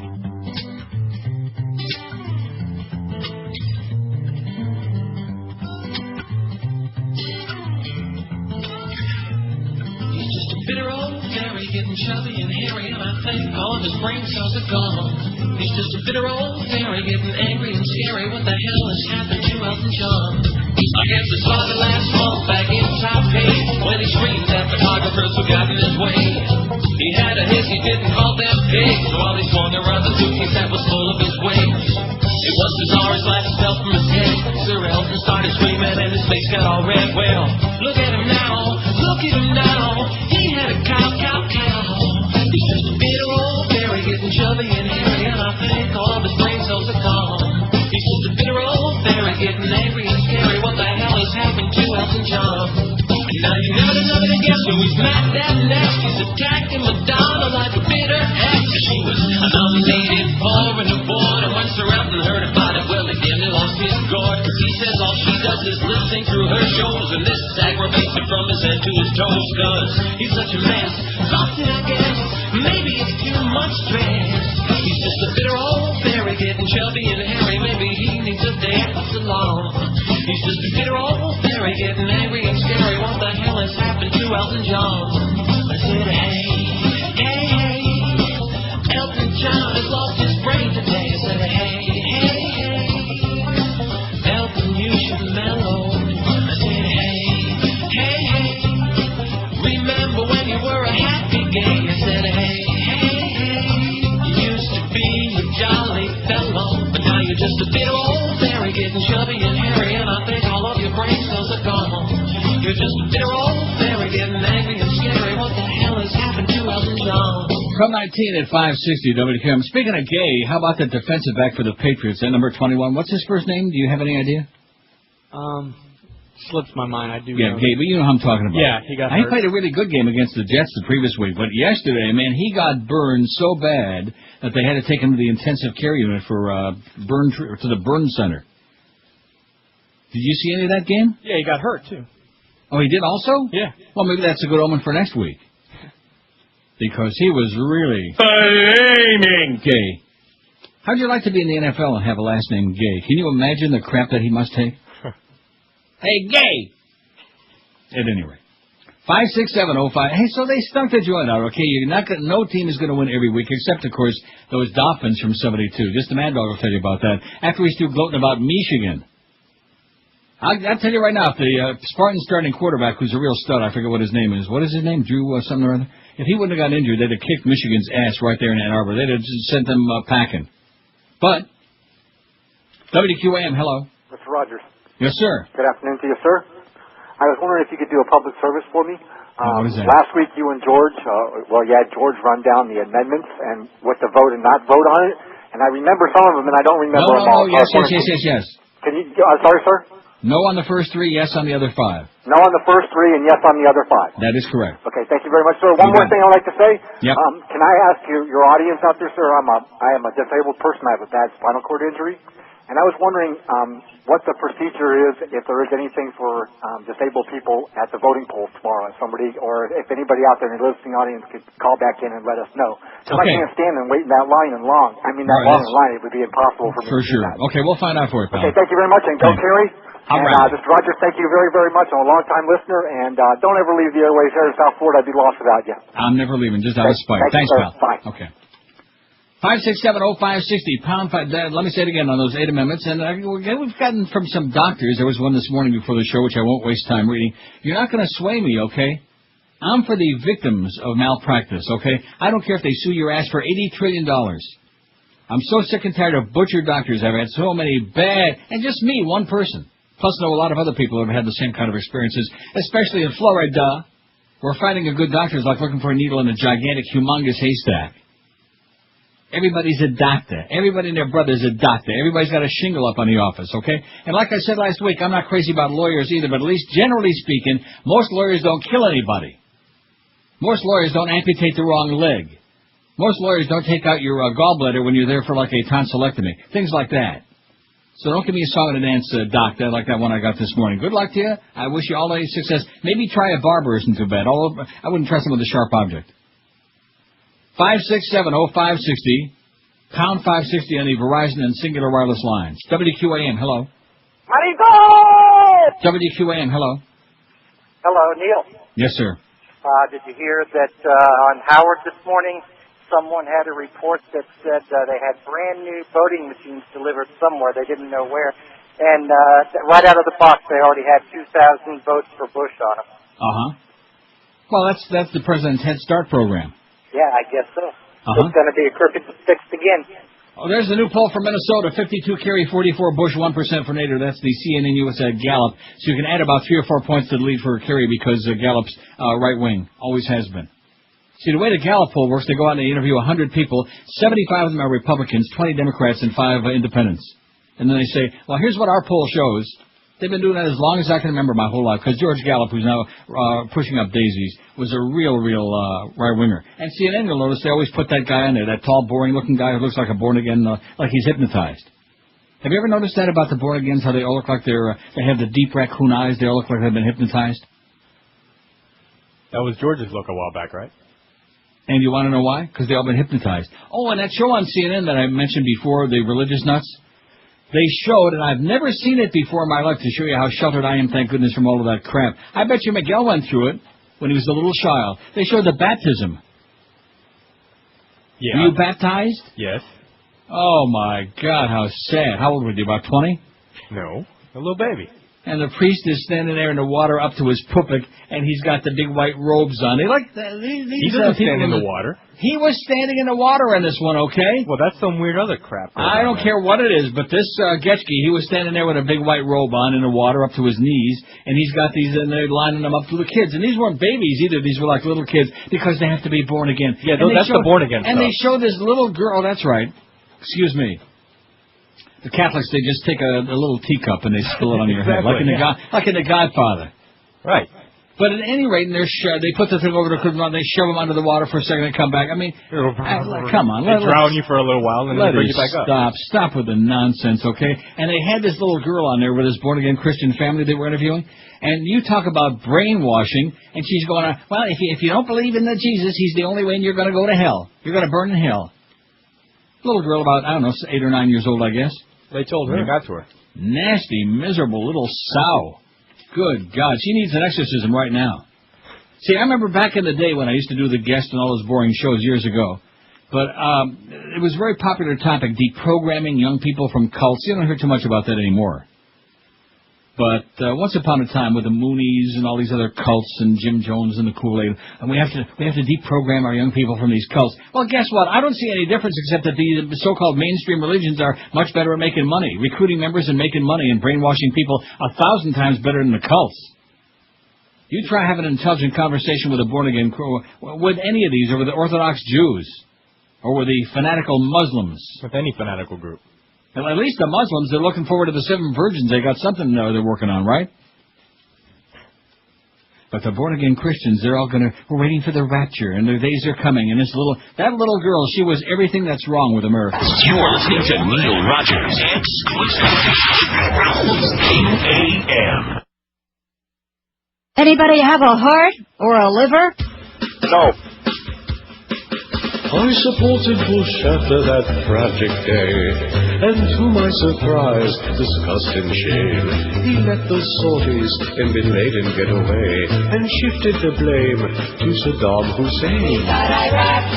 We're occupying Iraq. Hey, how about that?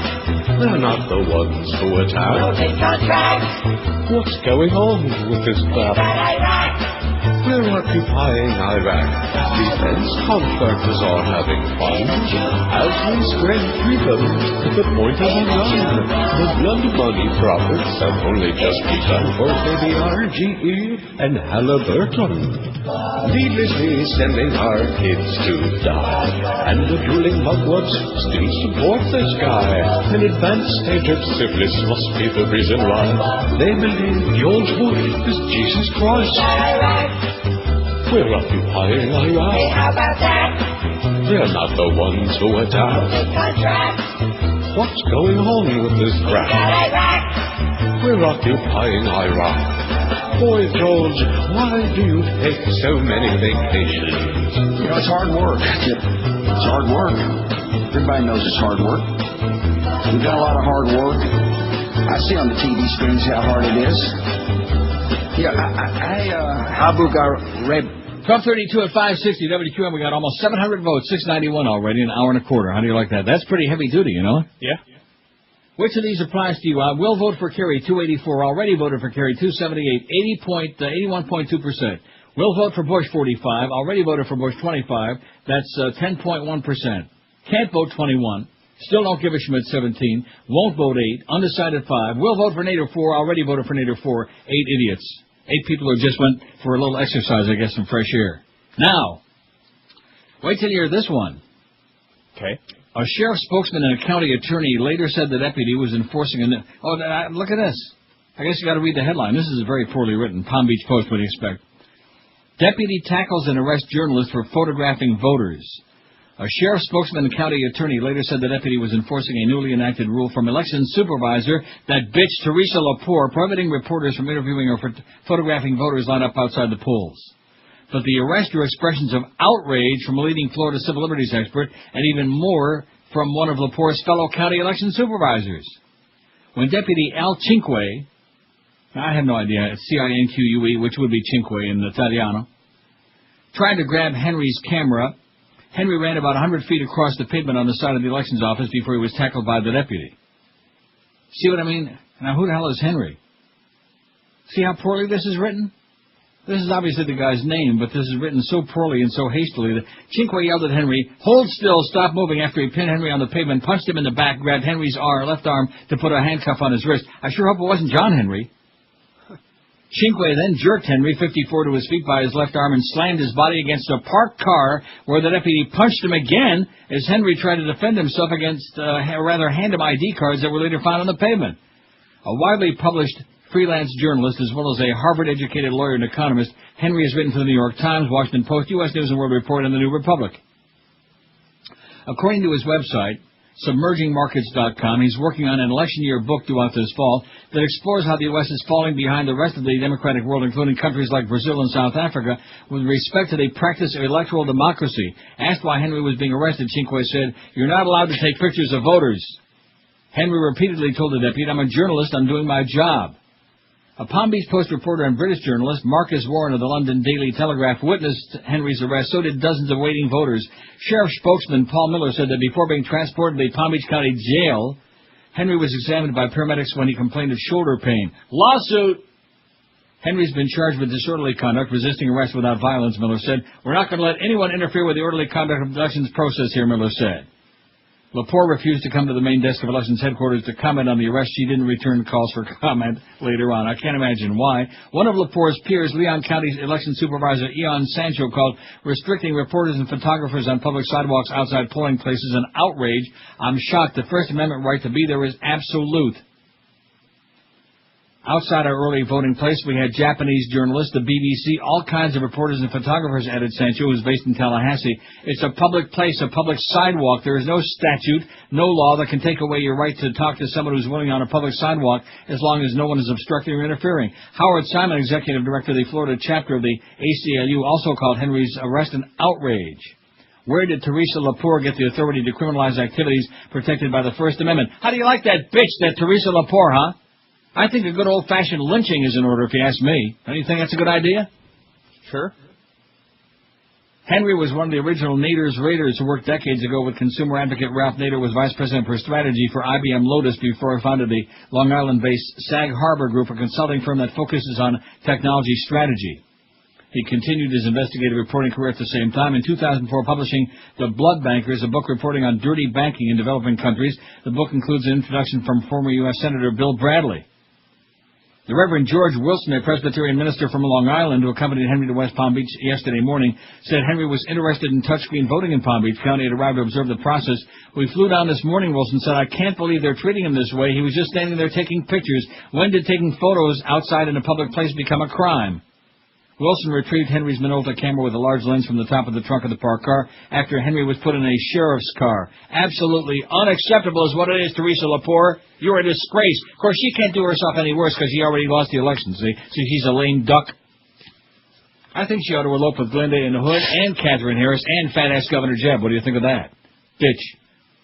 Now, I'm kind of surprised by this fax from Frank in Sunny Isles. I appreciate the fax. He says, reminder, John Edwards rally, 8:30 tonight, what is it? Municipal, what does that say? Field? Oh, is that what that says? Maybe. That is. Municipal Field, 1700 Northeast 8th Street in Pompano. Jimmy Buffett performing and with intro. I thought Jimmy Buffett was a right-winger. I guess Didn't not. you? Well, he'll take the money. No, seriously, I thought Jimmy Buffett was a good old Republican. I don't know. Anyway, Frank D says, voted Thursday last week in Aventura, 30-minute wait, in and out. And they had over 30 booths. About 30, man. Is what Frank says in Sunny Isles. Vernon, with little teeny tiny handwriting, which you almost need a Mount Palomar telescope to read this. Hey, Vernon, butch it up a little bit in a notch or two, would you please? Please inform your listeners that any voters with disabilities... Oh, here's the answer to that guy's question, though. Right. Thank you, Vernon. Please inform your listeners that any voters with disabilities can still vote using curbside voting. All they have to do is get the attention of an outside poll worker and inform them they would like to vote curbside, and a voting machine will be brought to them so they can vote from their car. I'll be working the polls this election as an inspector. They informed us of this for our disabled voters. Vote Kerry, says Vernon. Thanks a lot, Vernon. Be sure to fix up a lot of votes for Kerry. I mean, do a good job. Good luck getting their attention, though. I beg your pardon? Good luck getting their attention. You have to get the attention of the poll voter? You'll get their attention. Just squeeze on their bag a couple of times, okay? Just threaten to spill it over on their ankles. Oh, here's from our friend Fred C., our own personal pollster. Oh, weapons dust that worries Iraqis. You know, all that fallout from depleted uranium. And we say, forget about it. Don't worry about it. You know? Next you're going to be screaming about Agent Orange and all that stuff again since we're revisiting Vietnam. Self-proclaimed exclusive Neil Rogers pollster Fred C. for Election Day. He says, it's not quite Election Day, but I'm a poll watcher, so tomorrow I'll be on lookout for Republican dirty tricksters at a minority precinct. Nice going, Fred. He says they are not going to steal it this time unless Jeb deprograms the voting machines. Anyway, his electoral thing, which he's been keeping track of this for us the whole time, according to his extrapolations, he has Kerry winning 311 to 227 electoral votes. He says the formula is quite simple. Kerry wins every Gore state from 2002 and picks up New Hampshire, Ohio, and Florida, which equals 311. To watch all the talking heads acting as if Bush is going to win tomorrow is laughable. Every single poll now shows a dead heat or Kerry with a small lead, and they act as if it's all over and W is going to win. Talk about living in their own world. He says there's a gale force wind blowing behind John Kerry's back. No matter what they try to use against him, it hasn't worked. The final straw was the now meaningless Bin Laden tape. I'm being conservative, Neil. I think Kerry can also win Nevada, Colorado, West Virginia, Arkansas, and might surprise one or two others. I don't want to make this too long because then you'll trash it, but 4 years ago, Al Gore was 2 to 4 points behind all the final polls. He won by half a point in the popular vote. This time, Kerry is tied in the final polls, which make me think he'll win by 3 to 4 points and come in over 50%. I'm sure you've heard of the incumbent rule where an incumbent never gets more than his final poll number. Bush has never been able to get to 50%. Unless they steal it, he's toast. They're going to have to steal it again. In fact, that last poll that I read from this weekend, his approval rating is down to 46%. They say if you're under 50, man, you're in deep trouble. You got Major Soros, baby. Major Soros. Even the Goyim understand that. The Howard Stern Show. Neil Rogers, mornings and midday. And sports around the clock. 560 QAM. Bush. Tomorrow.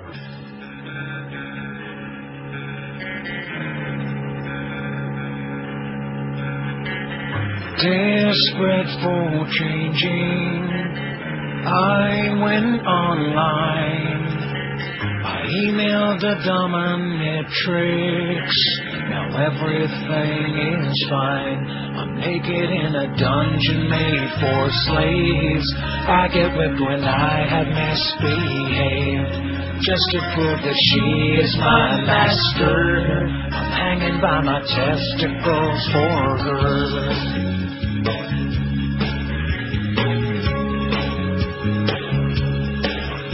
Stiletto heels are painful when they're up my butt, but that pain isn't nothing when you're hanging from your nuts. And I've been hanging from my testicles for days.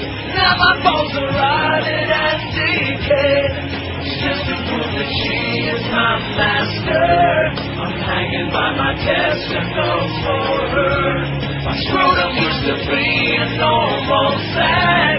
Now I can pull it halfway up my back. Rectum. All to prove that she is my master. I'm hanging by my testicles for her. It's 12:46, 14 to 1. We got Curtis Stevenson for the Mad Dog at 2. Mad Dog on the way to New York, or they're already, I'm sure, for tonight's Dolphin game. We got the Dolphins, baby. And then the big from 4 o'clock till during the game, before the game, after the game, halftime, in between each quarter, and wherever else he can be really rock solid, obnoxious. 5670560, pound 560 on the Verizon and Singular Wireless line. A federal judge this morning barred political party challengers from polling places throughout Ohio during tomorrow's election. State Republicans, of course, appealing immediately, if not sooner.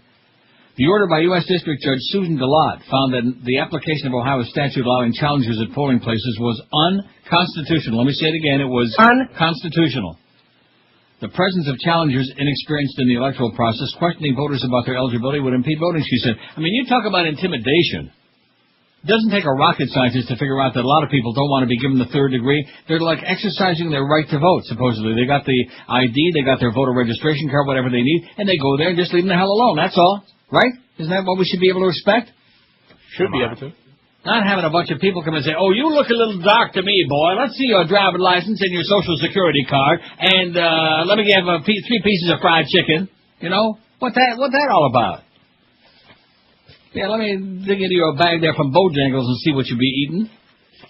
Bunch of bullcrap, man. And any black person in this country that votes for George Bush and these Nazis out there, these racist bastards, for a party that's doing everything in their power, just like they didn't forget about Ralph Nader. It didn't need Ralph Nader not to be in a race in 2000. What it needed to be was for every vote to count. Any political party that tries to disenfranchise voters of any kind and tries to not have every vote counted, they're a bunch of crooks. Now, let's face it, we know they're all a bunch of crooks, but it's just a question of degree. The really dangerous crooks or the not-so-bad crooks, right? Right. Who are the most malignant crooks and which ones are a little bit more benign? They'll smile at you as they lift your wallet very gently from your back pocket. As opposed to the violent, rotten bastards who will just blow your brains out if you look at them cross-eyed. Or maybe just send your kids off to some foreign country somewhere to have their brains blown out. Or maybe just, along with a whole bunch of innocent locals, like the 100,000 Iraqis who are dead. Oh, don't be giving that number out. The government don't like it. And that's just a modest estimate. I told you what it was going to be months ago. Emancipation through elimination. How about the sign, though? Who would Osama vote for? Yeah, isn't that great? Yeah. Well, all of these stupid things, mindless. Life as a cliche. Life as a bumper sticker. What would Jesus do? What would Osama? Who would he vote for? All that crap. Give me a freaking break. I think we got a bit on that. I'm not so sure we can play it, you know? Oh, yeah.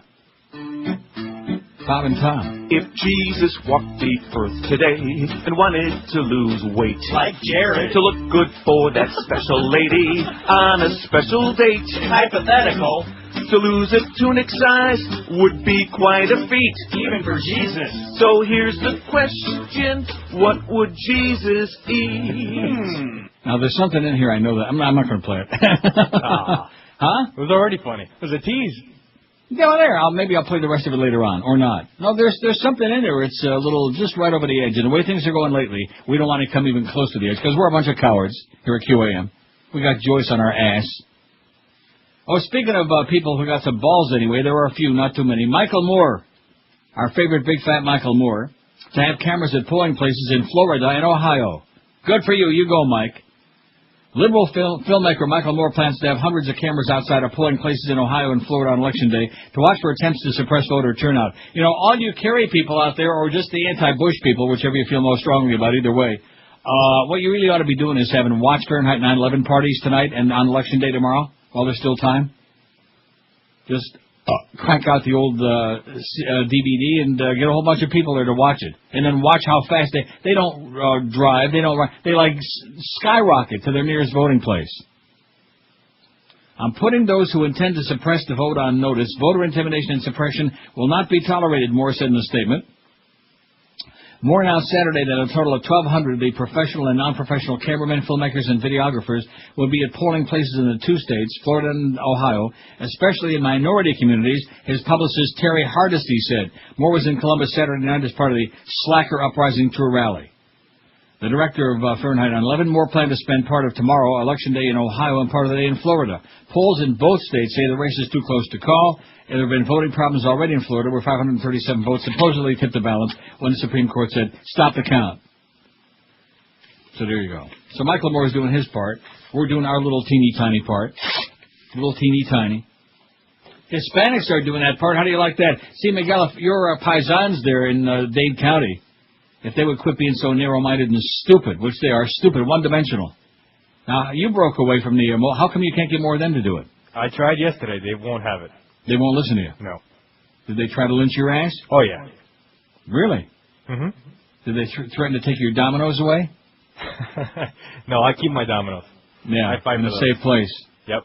Nationally, unlike South Florida, which, of course, as we know, is an aberration. An aberration, and that's a compliment, you know what I mean? Incredible. Yeah. Brainwashed troglodytes who know from nothing. Fidel, comunista. I mean, never going to change, never, ever going to change. And, of course, talk about propaganda. These people are fed a 24/7 stream, nonstop propaganda. Fidel did this, and Fidel did that, and Fidel fell down again, had a bad, messy bowel movement, all of this other crap. All they hear 24/7, so that's all they know.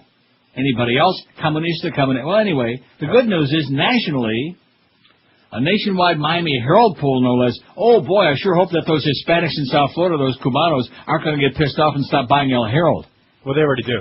Wasn't bad enough that the Miami Herald endorsed John Kerry like the Sun Sentinel did and the Orlando Sentinel, and the fact that Tampa Tribune didn't endorse anybody over there in ultra-right-wing Tampa, where they usually endorse Bush even if he ain't running. Not this time.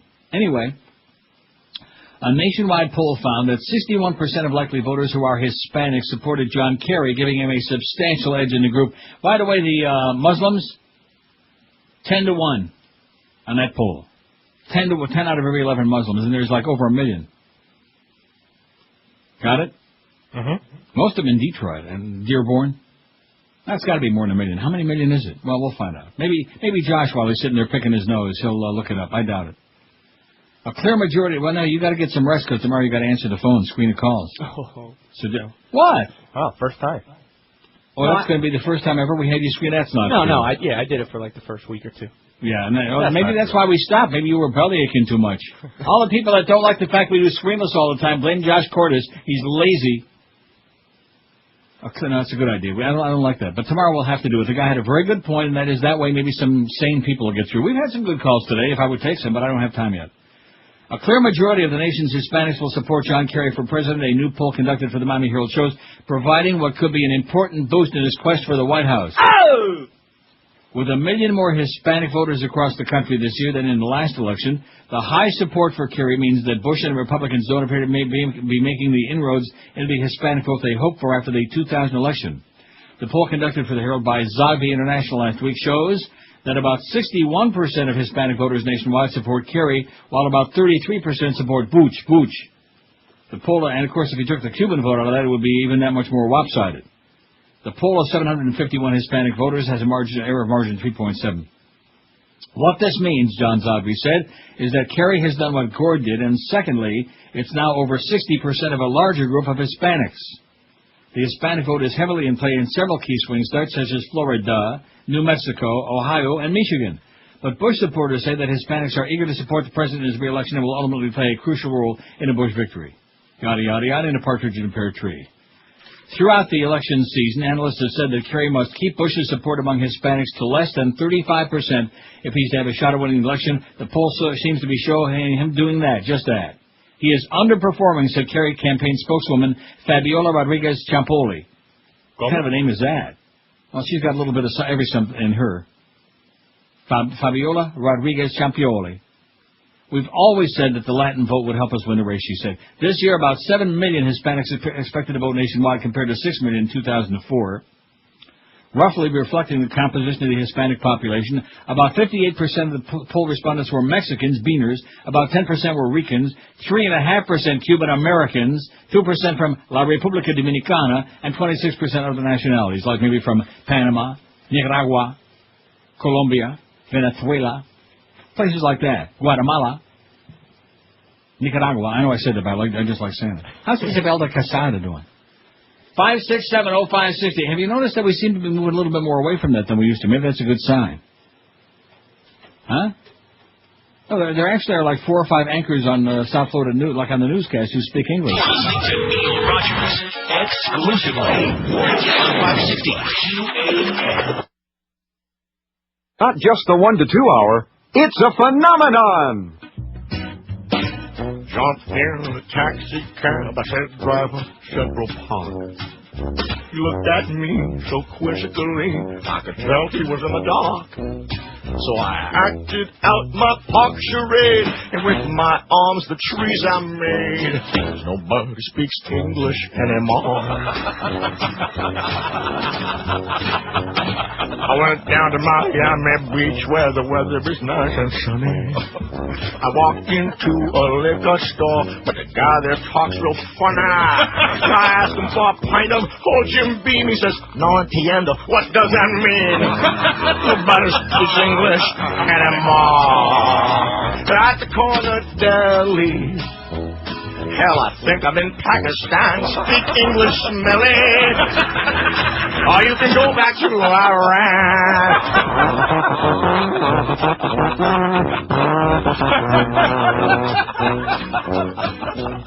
I came here many years ago, learned my ABCs. I don't say muchas gracias, I say pretty please. So get yourself to a classroom quick, you're an American now, stop making me sick. Nobody speaks English anymore.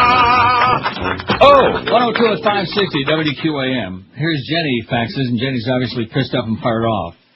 She says, what a bunch of hypocrites. The religious right are partnering up with the Indians and the rest of the unregulated, untaxed gaming industry. You mean like Mickey Arison and those cruise ships to nowhere is what you're talking about, Jenny? Those grave robbers. Mickey Arison and those cruise ships. You know, the ones that catch on fire and a lot of women get raped on, things like that. It says they also, the religious right, teamed up with the animal screwballs to keep slots from being taxed helping our children in schools. Please vote yes on 4. Absolutely. Vote yes on Amendment 4 several times, please. There's no reason that anybody should be voting against, especially, you know, that story about the guy who says he was from Tallahassee, voting against it. I don't believe it. These people are all stooges. They're stooges of Mickey Arison, they're stooges from the Indians, they're Bahamas stooges, all of these people, because they don't want the state to be able to get hundreds of millions and over a period of time, billions of dollars for education and for the racing industry. They don't want that. God forbid. Yeah. And again, Amendment 4 only allows the people in Dayton and Broward to have their own referendums, and the people within each county can decide whether they want the slots at the pari-mutuels or not, which I can't imagine why they wouldn't, but nevertheless, that's all. So the rest of the state, the 67 counties, they divvy it up proportionally, and they get the revenue for their schools. They don't have to do nothing. They don't have any additional... And this business about violent crime and about drugs, you've got to be some kind of a moron. There's no violent crime and drugs and all of that stuff at racetracks and frontons and stuff like that. These people are crazy people. Well, there's not, because there's no slot machines right now. Oh, that's right. When they bring in those one-armed bandits. Exactly. Yeah, I can tell you personally, when I go to Woodbine, there's a hand inside each machine, comes right out and grabs the money out of your hand. That's why they call them one-armed bandit. You have to be like a child, like a little child, to believe the scare tactics these people use. Vote yes on Amendment 4, okay? Several times, please. Nice going, Jenny. Now, not so nice going on Channel 10's story about, this is just so typical. After waiting in line for several hours, several voters were told late last night they'd have to come back another day to be able to cast their ballot. Florida just can't get it right. They just can't get it right. Although they sure can beat up people that come to watch the election and stick their ass in jail. Right, Theresa? You nasty, smelly bitch. Hundreds of voters showed up to vote early at Howard Foreman Health Park yesterday. So many that a decision was made to keep the voting facility open until 11 o'clock. You see, before I finish with this story, it doesn't take a genius to figure out. Even the president, well, now I'm getting carried away. It doesn't take a genius to figure out that this gigantic voter turnout in all of the early voting states is based on one thing. Not that people are happy with the way things are going, the fact that people are pissed up and fired off. They don't want any more of this crap. They've had it. You know, when things are going along and the economy's halfway decent and people are working and there's not too much chaos in the world, people they just generally speaking aren't going to make the effort. They're lazy, it's no holiday on Election Day, and they're just not going to bother. But this year, nothing is keeping people back. Even to think of people standing on line for 8 and 9 and 11 hours to vote. That's got to tell you how determined and how pissed off the public is. And, of course, the media, totally oblivious to this. Well, we do know that his approval rating is very low. It's only 46%. And then they'll tell you in the same poll, 53% or 57% don't like the direction of the way the country is going. What does that tell you? If 55 or 56% of the public doesn't like the way things are going, does that mean they want another 4 years of the same thing? No. I don't think so. Anyway, some people waited in line from early in the day till after the sun went down. Unfortunately, for a group of about 50 people, the wait didn't pay off. A mechanical problem with the voting machines caused election workers to close down the polling place. A group of 50 frustrated voters will have the chance to be first in line to vote today, which already took place. Or not. Poll workers took down their numbers and names. Will move them to the head of the line. Wasn't that white of them? For one couple, it may not be enough. They were voting yesterday because they planned to leave on vacation today. Now they'll have to choose to cancel their trip or postpone it, I guess. Doesn't say that here. Channel 10, they're a little slow. Choose to cancel or postpone their trip or give it the chance to vote. Don't give up your chance to vote, okay? Because if you want to go on a trip, baby, if Bush gets in again, the only trip you take might be to the gas chambers, all right? To the camps. To the ovens. Although you do get a free shower. PR Ralph says over the board, look at what's going on with all these faxes, man. Faxes. Ralph says over the weekend I was driving around, so I tuned into 560, and the big was talking about politics. He says, oh my God. He says, I was going to vote for Kerry, but I'm changing my mind, so I just won't vote. Oh my, and this is this lunatic, this loser that we're going to have on for 80 hours today, the big, oh brother. Well, you know what his problem is, don't you? What's that? Same one that you used to have. Yeah, that's right. Orlando Alzaquiri. Oh, he lives in Little Havana, so, you can't blame him. Yeah, he's probably getting heavy day. They probably took away his dominoes and his pequeña, whatever he's got. They put a bunch of signs in front of his house. Yeah. And he couldn't poison take his guacamole. A vote for Kerry is a vote for freedom, and I voted yes for Kerry. Nice going, PR Ralph, and the big, as many problems as I had with him before. I used to say he sucks on the air and he's a good guy. Now I'm going to say he sucks. I mean, you can vote for whoever you want, but to make a statement like that, that's just absolutely unbelievable. Oh, look at this thing you're sending me. What is this, about 400 pages? There's a lot of crap, and there's a lot I'm not sending you, too. Man, well, that's good. That proves what I'm telling you, man. People are pissed off. They've had it. And that Mike guy, he's terrified. He's dumping in his pants every 5 minutes, man. Even June Allison never had to change the pen so often as this Mike guy and all the others of his ilk. Yeah, you're going to take calls on Wednesday? Yeah, when we have President Kerry elected on Wednesday, I'll be more than happy to take calls, okay? A lot of female factors, too. Good. They don't have time to call in and make guttural sounds on the air like their male counterparts. And keep in mind that Kerry's doing better among women than he is among men. Because it's that macho thing. We got to be just like Kurt Schilling. We got to be born again. We got to be macho. Even the Dolphins, man. Did you see that, Miguel, that poll last week? No, I heard you talk about it, though. Yeah, they polled the Dolphins. I don't know where they stuck the poll. Rectum. But, yeah. Now, I'm sure they didn't talk to all the players, but they left you with the impression. And even, what's his name? Goes to show you. I didn't talk about a sellout, okay? I hope you break your leg, Shaq. I hope you go shack up with Jimmy Gilmer at the Sugar Shack. You idiot. Another Bushman. Why? Because he's got the big bucks, see? The money. He doesn't care about the brothers in the ghetto. He don't care about them. All the people struggling just to pay for that gas.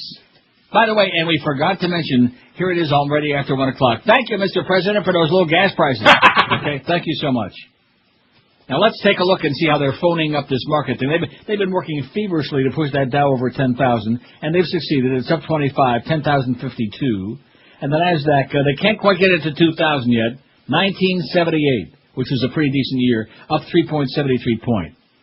And crude oil? Right at $50. You notice how it dropped so fast from over 55 to just $50? Because I'm sure that somebody we know and despise got on the phone with Bandar Bush and said, if you want to hold hands with me again, you better get that price down. What a joke. Anyway, Harvey the procrastinator, where's the rest of this? He's sending me pages. Here's one that said, I sent away for my absentee ballot a month ago. I just received it this past Friday, so now just to make sure I'm voting in person. Oh, my God! You know something? How many times have you heard me talk Hiya, Pally! about these sick bastards out there? You know, the chronics? Right. Now, this is a guy that called months... I wish George was working today. I'll tell him... Don't let me forget to tell him tomorrow, Josh. Okay. Josh. All right. He had his mouth full of answer. Fat... With food. Is that operations manager in there again? I sent away for my absentee ballot, but I just received it this past Friday. I'm voting in person now. Love, Fat Boy's neighbor Dave. Hiya, Pally! Who was so critical. I'm never going to listen to the show again. And he went blah, blah, blah, blah, blah, all because we just didn't want to be bothered with his crap anymore. He's out there. Oh, I see. I didn't read the rest. Who is temporarily listening during the election period. P.S. I actually convinced the person to vote for Kerry. Who is temporarily listening. Get some mental help, okay, and go vote again. Just use mental illness as an excuse. Tell me you forgot about the first time. Chris says, go Kerry. He says, thought you might enjoy this. It was taped to my front door on Friday. I suspect the kook next door put it there. I'm an atheist married to a Jew.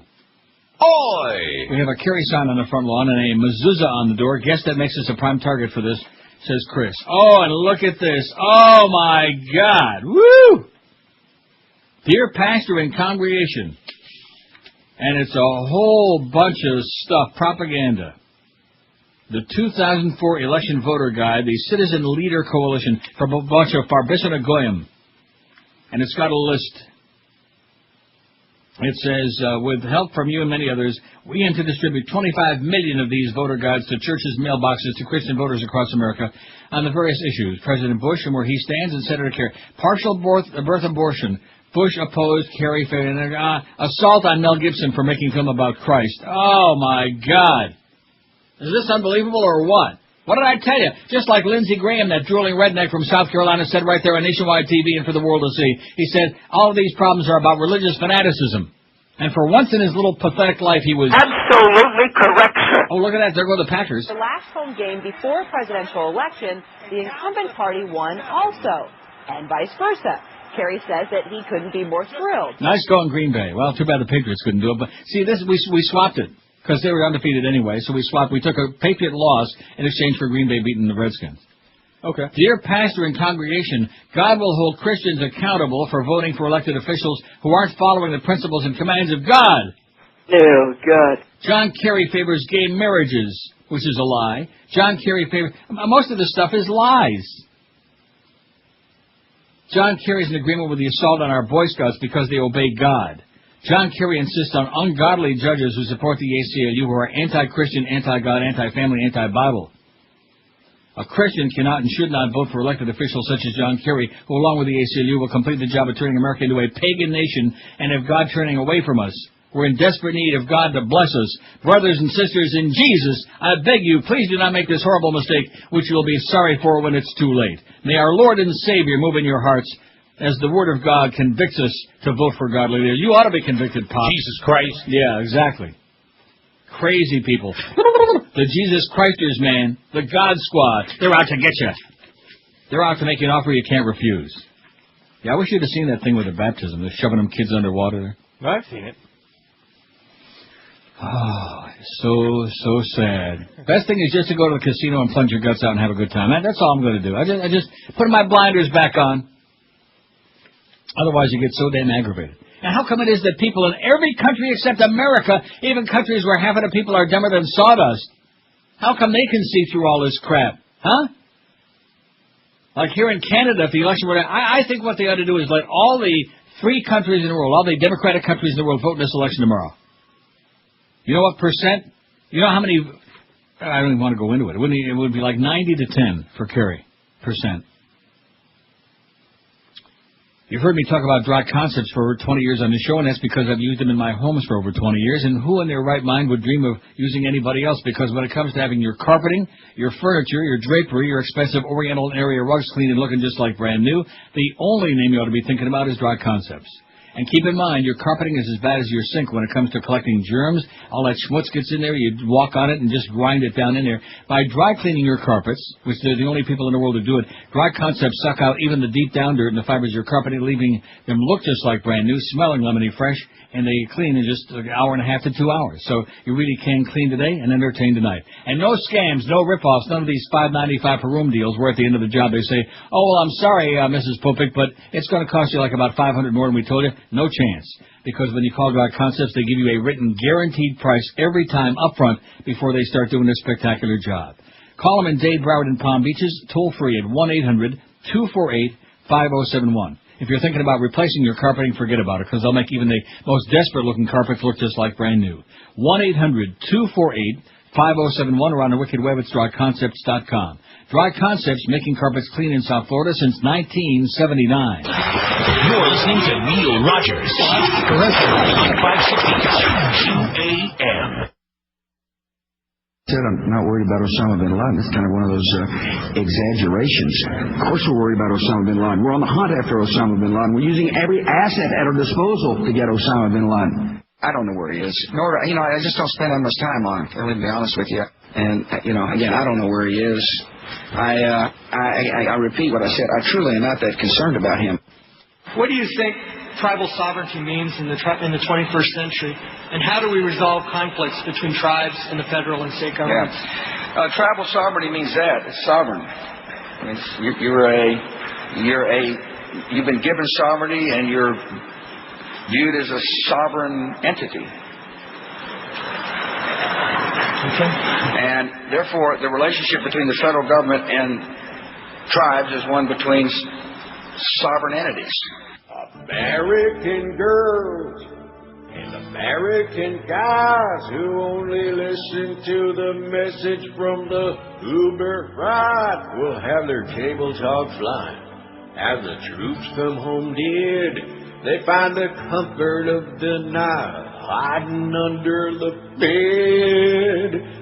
I never served in the army, I'm too afraid to fight. So I sit right here near the TV, far from liberal life. Under the covers you'll discover I'm a big sissy who would prefer to have some other do the fighting for me. Now this country I love is occupying Iraq, and all the suckers like me whose necks are red in the back have our tongues all placed firmly in Bush's big brown eye. The big mouth cowards of the world who gladly follow lies. Rectum. Hey, Uncle Sam, I'm too afraid to fight or enlist, but you can count on me to watch TV and shake my fist, and my flag will fly from the back of my truck like an idiotic, pseudo-patriotic dumb. And my view of the whole wide world is what I see on Fox News. Yeah, I'm an armchair warrior. Who knows better than you?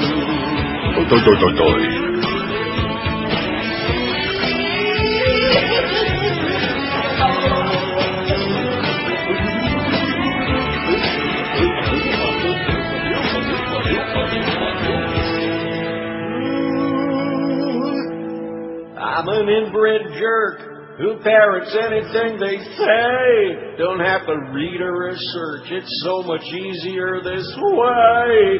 To watch TV or look at pictures in USA Today.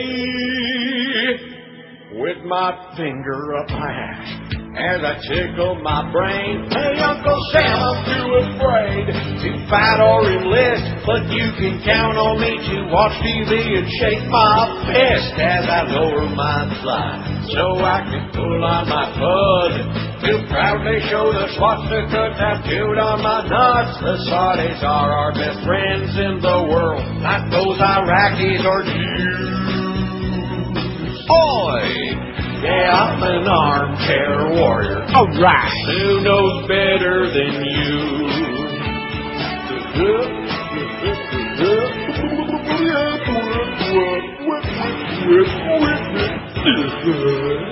122 at 560. Y'all come back now here. That's where it's at. I'm telling you, that's the only poll that you really need to look at to show the difference in America. 61% of people who prefer country music are for Bush, 31% for Kerry. 4 years be any different. The Democratic National Committee is responsible for the content of this act. Thank you. 928 votes on it. We're going to go over 1,000 again today, Josh. It's a good thing. Pretty impressive considering we start, about 10:45 today? Right. Not too bad, and the fact that we're getting such a response on this poll indicates there's a lot of people whipped up into a frenzy about this, man. We're mad as hell, and we're not going to take it no mo. No mo. Not that mo. Well, not him either. I'm going to vote for Kerry, 387. Which of these applies to you? We'll vote for Kerry, 387. Already voted for Kerry, 364. That's 80.9%. That's almost 81%, boys and girls. We'll vote for Bush, 62. Already voted for Bush, 37. That's 10.5%, 10.5. Pretty tight, wouldn't you say? Well, that's your crowd. Yeah, well, who else is going to vote on there but our crowd, right? Can't vote, 32.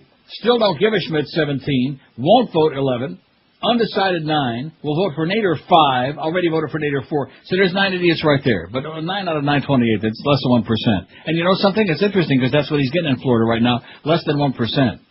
As opposed to the nearly 3% he got in 2000 when he also helped us screw it up. But if like I said before, if they would have just forgotten about him being in there, if they would have just let everybody vote who wanted to vote, or not even allowing that, if they just would have counted all the votes that were cast, would have been no contest. That's why they had intervened so desperately. They had to get James Baker III involved there. You know, the same James Baker from Bush 1, the same James Baker III that's representing the Saudi kingdom against the families of the 9/11 victims. There's another real chigger in the woodpile. See, these are the people in the background. The Bushmeister, he's just a face man. He's just a face man. With that radio transmitter on his back, so they can put the words in his mouth. He's like the puppet. But the Dick Cheney and James Baker III and the Wolfowitzes and Richard Pearls, these are the ones that are pulling the strings, the neo-cons. They don't call them cons for nothing, boys and girls. The neo-cons, including your fat-ass governor there, Jeb the... oh, brother, it's unbelievable. Here's a fax from Sean in Miami who says Osama would vote for Bush because you remember that Bush isn't concerned with where Osama is. He's more concerned with those Halliburton contracts. That's right. Here's one that says, just voted for JFK. Don't know if you talked about this, but the frontline piece on Rummy and his war was just great. He's the most dangerous after seeing this. Between fighting with the State Department and the military on whose thing is bigger and what plan to use, well, it really worked great, right? 10 more dead Marines this weekend, in case you missed it. They're saying the insurgents now are committing 80 to 90 attacks every single day in Iraq. It's the worst now it's ever been. Also, it says the closet queen, Tucker Love My Bowtie Carlson, picked Kerry to win on the Chris Matthews show. How do you like that? Well, how about that? And I'll tell you another one. Even that Nazi Bob Novak that outed Valerie Plame and should be behind bars right now. He should have ankle irons. When the war first started, he was vehemently opposed to the war in Iraq. But, of course, because he's got to be on there doing his thing for Crossfire and all of his other right-wing BS, so now, of course, he supports Bush 100%. But when they first invaded Iraq, he was a zillion times against it. But we're supposed to forget about that because we're old and we're senile. And some of us get much older real fast. You're listening to Neil Rogers exclusively on 560 QAM.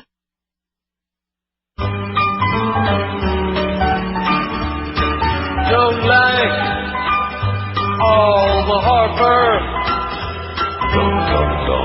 Every time I see that retarded dimwit on my TV.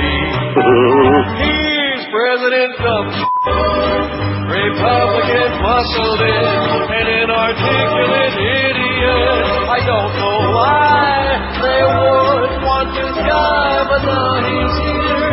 Here's through the next 4 years with President Trump. Abu Ghraib. Oh, what I can do now vote once more and get who we all voted for. Why did you want this? Lips drumming, stupid heat. Mindless, drunk, and rich kid. He's even dumber than me. Here's President Trump. You don't care what it took. You got him in by hook or crook. The Christian right knows what's best for you and I, but have no fear. Oh, we've got a great leader here with President Trump.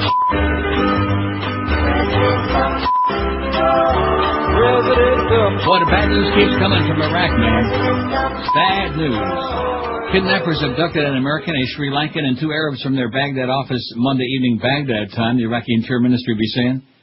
Ministry spokesman Colonel Adnan Abdul Rahman said the abductions occurred in the capital's Al Mansur district. A gunfight broke out during the abduction, killing a kidnapper and a guard, said Bob Callahan, spokesman for the U.S. Embassy in Baghdad. Earlier Monday, gunmen assassinated 2 Iraqi government officials in separate attacks, a deputy governor in Baghdad and an Interior Ministry official in Bakuba, northeast of the capital. Did you say Cuba? Yeah, in Cuba. If it did. So there you go. Just bad news continues coming every single day. And this is a good story. Retired general backs Halliburton whistleblower. This is nice and timely, the day before the election. Good for you, boy. A senior Army contracting officer who had criticized a contract given to Halliburton had been subjected to racist and sexist work environment, her former supervisor, a retired general, says in an affidavit. The affidavit by retired Lieutenant General Joe N. Ballard, I wonder if he's kin to Harold Ballard, demonstrated the integrity of Bunny Greenhouse, said a returning Michael Cohen. Greenhouse, as we know, we had the story the other day, chief contracting officer for the Army Corps of Engineers, has charged that the Army showed favoritism to Halliburton, Vice President Dick Cheney's former company, and that she was frozen out of decisions affecting it. The work environment just made it that much more difficult for Ms. Greenhouse to take the action she took. She was under immense pressure to cave in, kind of like the big, caved in Little Havana. Because he didn't have the balls. That's the problem. He used to be rock solid. Not anymore. Now he's just like a little wimpy, girly man. In the affidavit, Ballard said Ms. Greenhouse race, African-American, and gender ruffled a lot of feathers in the Corps command, also contributed to this disparate and highly critical treatment she's received. The affidavit was filed last year as part of a disciplinary proceeding against Greenhouse in which she was exonerated, Cohen said. A copy was obtained yesterday by the A&P. An Army spokesman said the Pentagon's Inspector General's office was investigating the Halliburton contracting issue and referred a call seeking comment yesterday to the Defense Department. Spokesman Jim Turner said he wasn't aware of the affidavit. In other words, nobody can say nothing. Time magazine, reporting on the affidavit in this week's issue, quoted a Corps spokesman as saying, Army policy is to treat all employees fairly and with dignity and respect. Right. Unless, of course, they're going to make trouble for us. So there you go. Not only did she have the cojones to do it, to blow the whistle, but also took a lot of crap for doing it, as you'd expect. A black woman, no less. Now, there's hope for me. Here, this could be the best story. It's not too late yet. Even though I'm getting another year older on Friday, it's not too late. This is the greatest story of my life. There's hope. Cleveland Clinic plans the first facial transplant. All right. How do you like that? Wow. Can you imagine the epidemic of them that they're going to have? Hannibal Lecter, eat your heart out. Or somebody else's. The Cleveland Clinic says it's the first institution to receive review board approval of human facial transplant for someone severely disfigured by burns or disease. A facial transplant. You wait and see. Next time I come back to town, I'm going to look just like Tom Brady. And he'll look like you. Well, I don't think he wants to swap. Several independent medical teams around the world, well, he looked like me yesterday in terms of the way he played, I'll tell you that. Now, did he tuck it or did he... Several independent medical teams around the world are also pursuing the procedure. The Cleveland Clinic said its approval October 15 followed 10 months of debate on medical, ethical, and psychological issues. It has no current patients or donors for the procedure. We're at this point ready to begin screening patients, said Dr. Maria Semenau, the hospital's director of plastic surgery research and training in microscopic surgery who advocated the procedure. Doctors at the clinic said finding an appropriate donor cadaver for the facial skin underlying tissue might be more difficult than choosing a patient, which could take up to 2 years. It may not happen in our life or may happen sooner than you expect, she said. She said she will tell patients there is as much as a 50% chance of failure because of tissue rejection or other complications. A face transplant. Somebody who's dead, because obviously somebody living don't want to give you their face, although I'll be glad to give you mine. Semenau said she wants to start with a relatively simple procedure that would involve transplanting only the skin and underlying fat. The patient's own muscles shape the face, so the patient wouldn't take on the appearance of the donor, she said. The patient's own muscles shape the face. See that? So in other words, just because you think you're going to look like somebody that was really great looking who may have died in an early age, a horrible car wreck or something like that, it's not going to work. It just cover up like blemishes and crap like that. So I guess I'll pass. 5670560, pound 560 on the Verizon and Singular Wireless line. Don't forget, tomorrow we're screening calls here on the show. The one day that poor Josh Cord is going to have to actually do a little bit of work there, going to have to work his ass off. He's so excited. Well, you better be taking your Wheaties in the morning. WQAM, hello. Neil. Yes, sir. Hey, this is Andrew down at the Kerry campaign office in Little Havana. Yes, Andrew. Just wanted to let you guys know that we're doing great down here. We're making a really strong last-minute effort and preparations for tomorrow. And I was just wondering... In Little Havana? Yeah, on Calle Ocho, right across the street from Versailles. Oh, my God. I was wondering if you'd let me make a call out to anybody who's willing and able to come down and volunteer. We got a lot of people, but we could always use some more. Absolutely. We're at 3510 Southwest 8th Street, and come on down, and we got a lot of stuff. We're canvassing, waving signs. We got a lot of stuff that we could use people for. Excellent. All right, thanks a lot. Keep it up, Andrew. Good luck. Bye-bye. Careful. Keep it, what? He's across from Versailles? Well, now what do you say careful for? These are your people you're talking about. Yeah, exactly. Like I said, Miguel knows. Careful. Keep them drapes drawn real tight. Which of these applies to you? Let's take a look at that poll one more time before we do the break. And you want to know why I'm taking a look? We got over 1,000 votes already, 1,005. This poll went up about 1150. And by my own personal extrapolation, 73 million would be for Kerry. You're listening to Neil Rogers exclusively on 560. Were you drudge packing?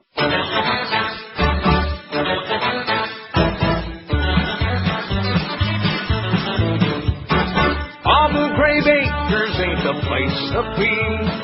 Prison living ain't the life for me.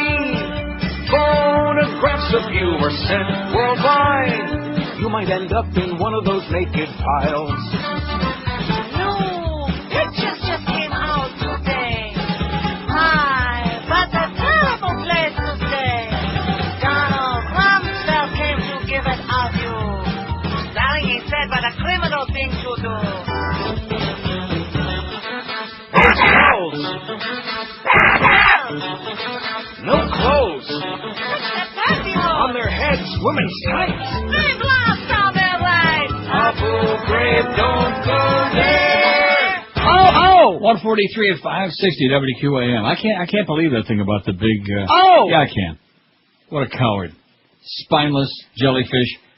Stand up for yourself. Be a real man, Orlando, okay? Don't be such a quisling, okay? Just because they're going to beat the crap out of you and kidnap your family. Right? Not that far, but close enough. I mean, as a matter of fact, see, George isn't eligible to vote because he's a banana boat. I don't know what his status is, but he can't vote. But I guarantee if he came on here in the morning and said, hey, I'm going out right now, I'm going to go vote for Kerry, and they called in and said, hey, we're going to kidnap your wife, He might vote twice. 5670560, pound 560 on the Verizon and Singular wireless lines as we approach the moment of gloom and doom for some of them right-wingers out there. I can feel it. You can see all the mow. Can you see the way the mow is going? Absolutely. WQAM, hello. How you doing, Neil? Great. I always hear you talking about this Isabel de Quesada. Isabel de Quesada. She's still on TV down here. No. Yeah, on the Metro Date Access channel. I'm serious. She does like those nature specials or like how rainwater affects you. Oh, that's a good place for her. Yeah. Neil, do you... Isabel de Quesada. Listen, on Wednesday when we're finally rid of this guy... Yes. Well, not until January 20th, technically. Do you think he's going to start doing presidential pardons left and right? Yeah, I mean like Clinton did. Yeah, but Clinton wasn't as bad as this guy ever. No, hey, Clinton, that was the one thing, man, Clinton did that was really nasty. I mean, forget about the BJs and stuff like that, but good job, Pally. Okay, Neil. All right. Thanks. Yeah, all the neo-Nazis, I guess, are going to be, like, cut loose. Send them back to Argentina. What is it about Argentina where they're like, well, I guess they had a long history of, like, repression, you know, most of the Latin American countries, lots of repression.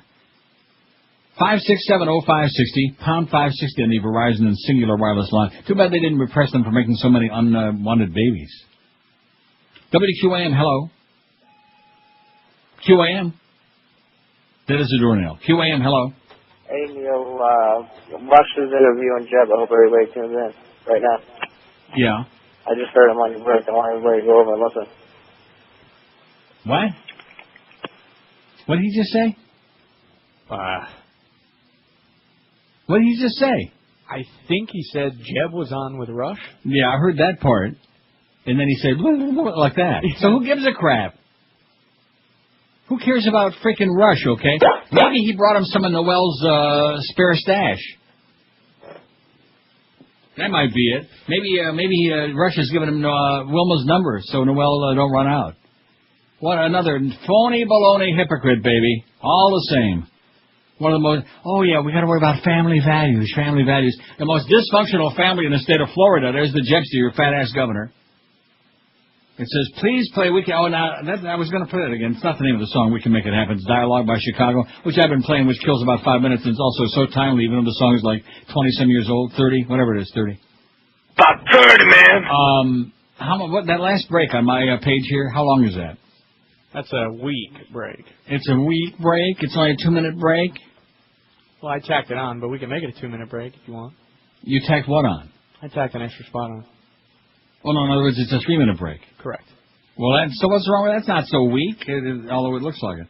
Okay, so let's see. I got to figure this out. 5 minutes on, 55, 2. Okay, got it. 147, we got tomorrow screening calls because some people out there are going to want us to give us a blow-by-blow of what's going on. And, of course, if it's like it was 4 years ago, I think blow would be the operative word. WQAM, hello. Neil. Yes, sir. 2 things. One, I moved north from North Miami, too, but couldn't afford to go east. So we moved Central Florida into Okeechobee. And there's a lot more living and breathing people living there than you would believe. And they're raising their kids a lot better than I guess it used to be 20 years ago. Yeah. In there. And second of all, you notice whenever you talk politics with a Bush supporter and you start to explain the facts to them, they say, I don't want to talk politics. Which is code for don't confuse me with the facts, right? Right. I don't understand how our country could be so divided we're killing each other, but we can't discuss it. Right. There's something wrong with that point. Well, when you're dealing with morons, they're going to have an intellectual conversation with you or a fact-based conversation? Of course not, because their whole life is faith-based. Don't you understand? You got to be faith-based. I know it. It's killing us. Yeah. God bless us. Amen. Okay. Deal, God. Bless us all. Oh, and speaking of that, on that show they had there on CNN about religious nuts in America, which isn't what they called it, but that's really what it was. And they showed the thing in Florida, speaking of fat-ass Jeb Bush, about the faith-based prison. How does he get this stuff through there? How is it possible? So totally unconstitutional, so unacceptable, mixing, again, the public tax dollars with religion. And that's all they know. They keep peddling on us a bunch of phony hypocrites, coke snorting, pot smoking, beer guzzling, hypocrite rednecks is what you're dealing with. Noel, she's still in rehab. George P., he's still doing wheelies in his girlfriend's parking lot. The other son there, Jeb's other kid, he's still screwing his girlfriend in broad daylight in the car out there by the parking lot in Tallahassee, in the shopping center. And he's telling everybody, about faith-based this and faith-based that and faith-based charities. Just another tax-free scam for their buddies. That's all it is. That's what it's all about. WQAM, hello. Neil. Yes, sir. First, you got getting to mention Ileana. Got to vote. Oh, yeah. Good luck on that, Pally. Good luck. Don't vote for Ileana. Like those people are listening to us. Ileana, Rosanna, Dana. Oh, and we should mention Betty Castorwell, okay? I keep saying this because a lot of people don't like her, which is fine. She may not be the greatest, but she at least ain't no Mel Martinez, and she sure is no Bob Graham, but that's the seat that she's got to fill, okay? She couldn't fill his underpants. But that's what we got to go with, okay, Betty Castor? Right? Right? Sure. You wouldn't know Betty Castor from Castor Oil, okay? Well, she's running for Bob Graham's seat. I'm telling you, man. I know she is. Okay, good. I'm relieved to hear that. And don't forget them propositions, them 8 amendments on the ballot there. No, no, no. Yes, yes, yes. Yes, yes, yes. Yes, right. 3 no's, 5 yeses. Oh, yeah, but the lawyers are doing it. Yeah, get lost. Get lost, Doc. Go save a life somewhere. WQAM, hello. Oh, yeah, I wanted to talk to Neil. Speaking.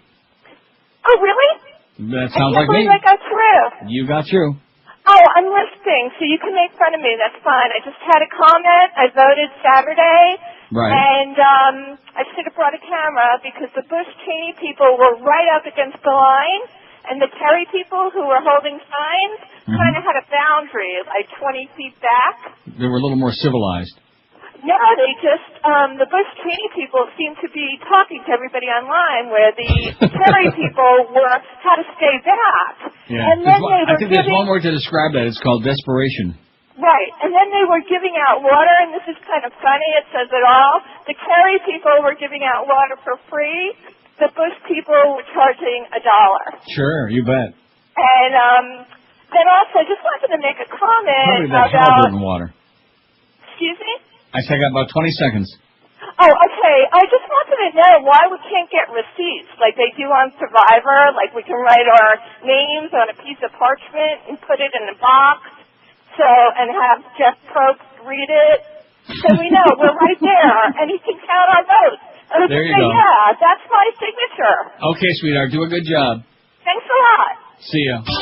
You're listening to Neil Rogers exclusively on 560.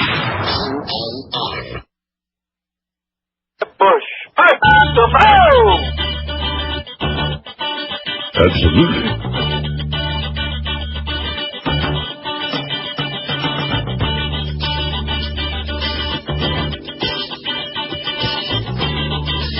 Don't forget, early, often, vote Kerry. Are you optimistic about the way that things are going? No.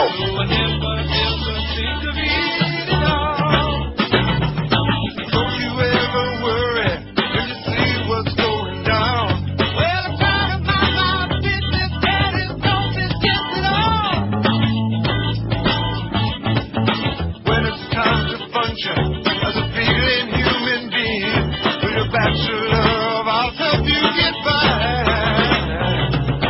Don't just study further, you don't hear the sun. I'll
Miami, Fort Lauderdale. What word did you say? See him.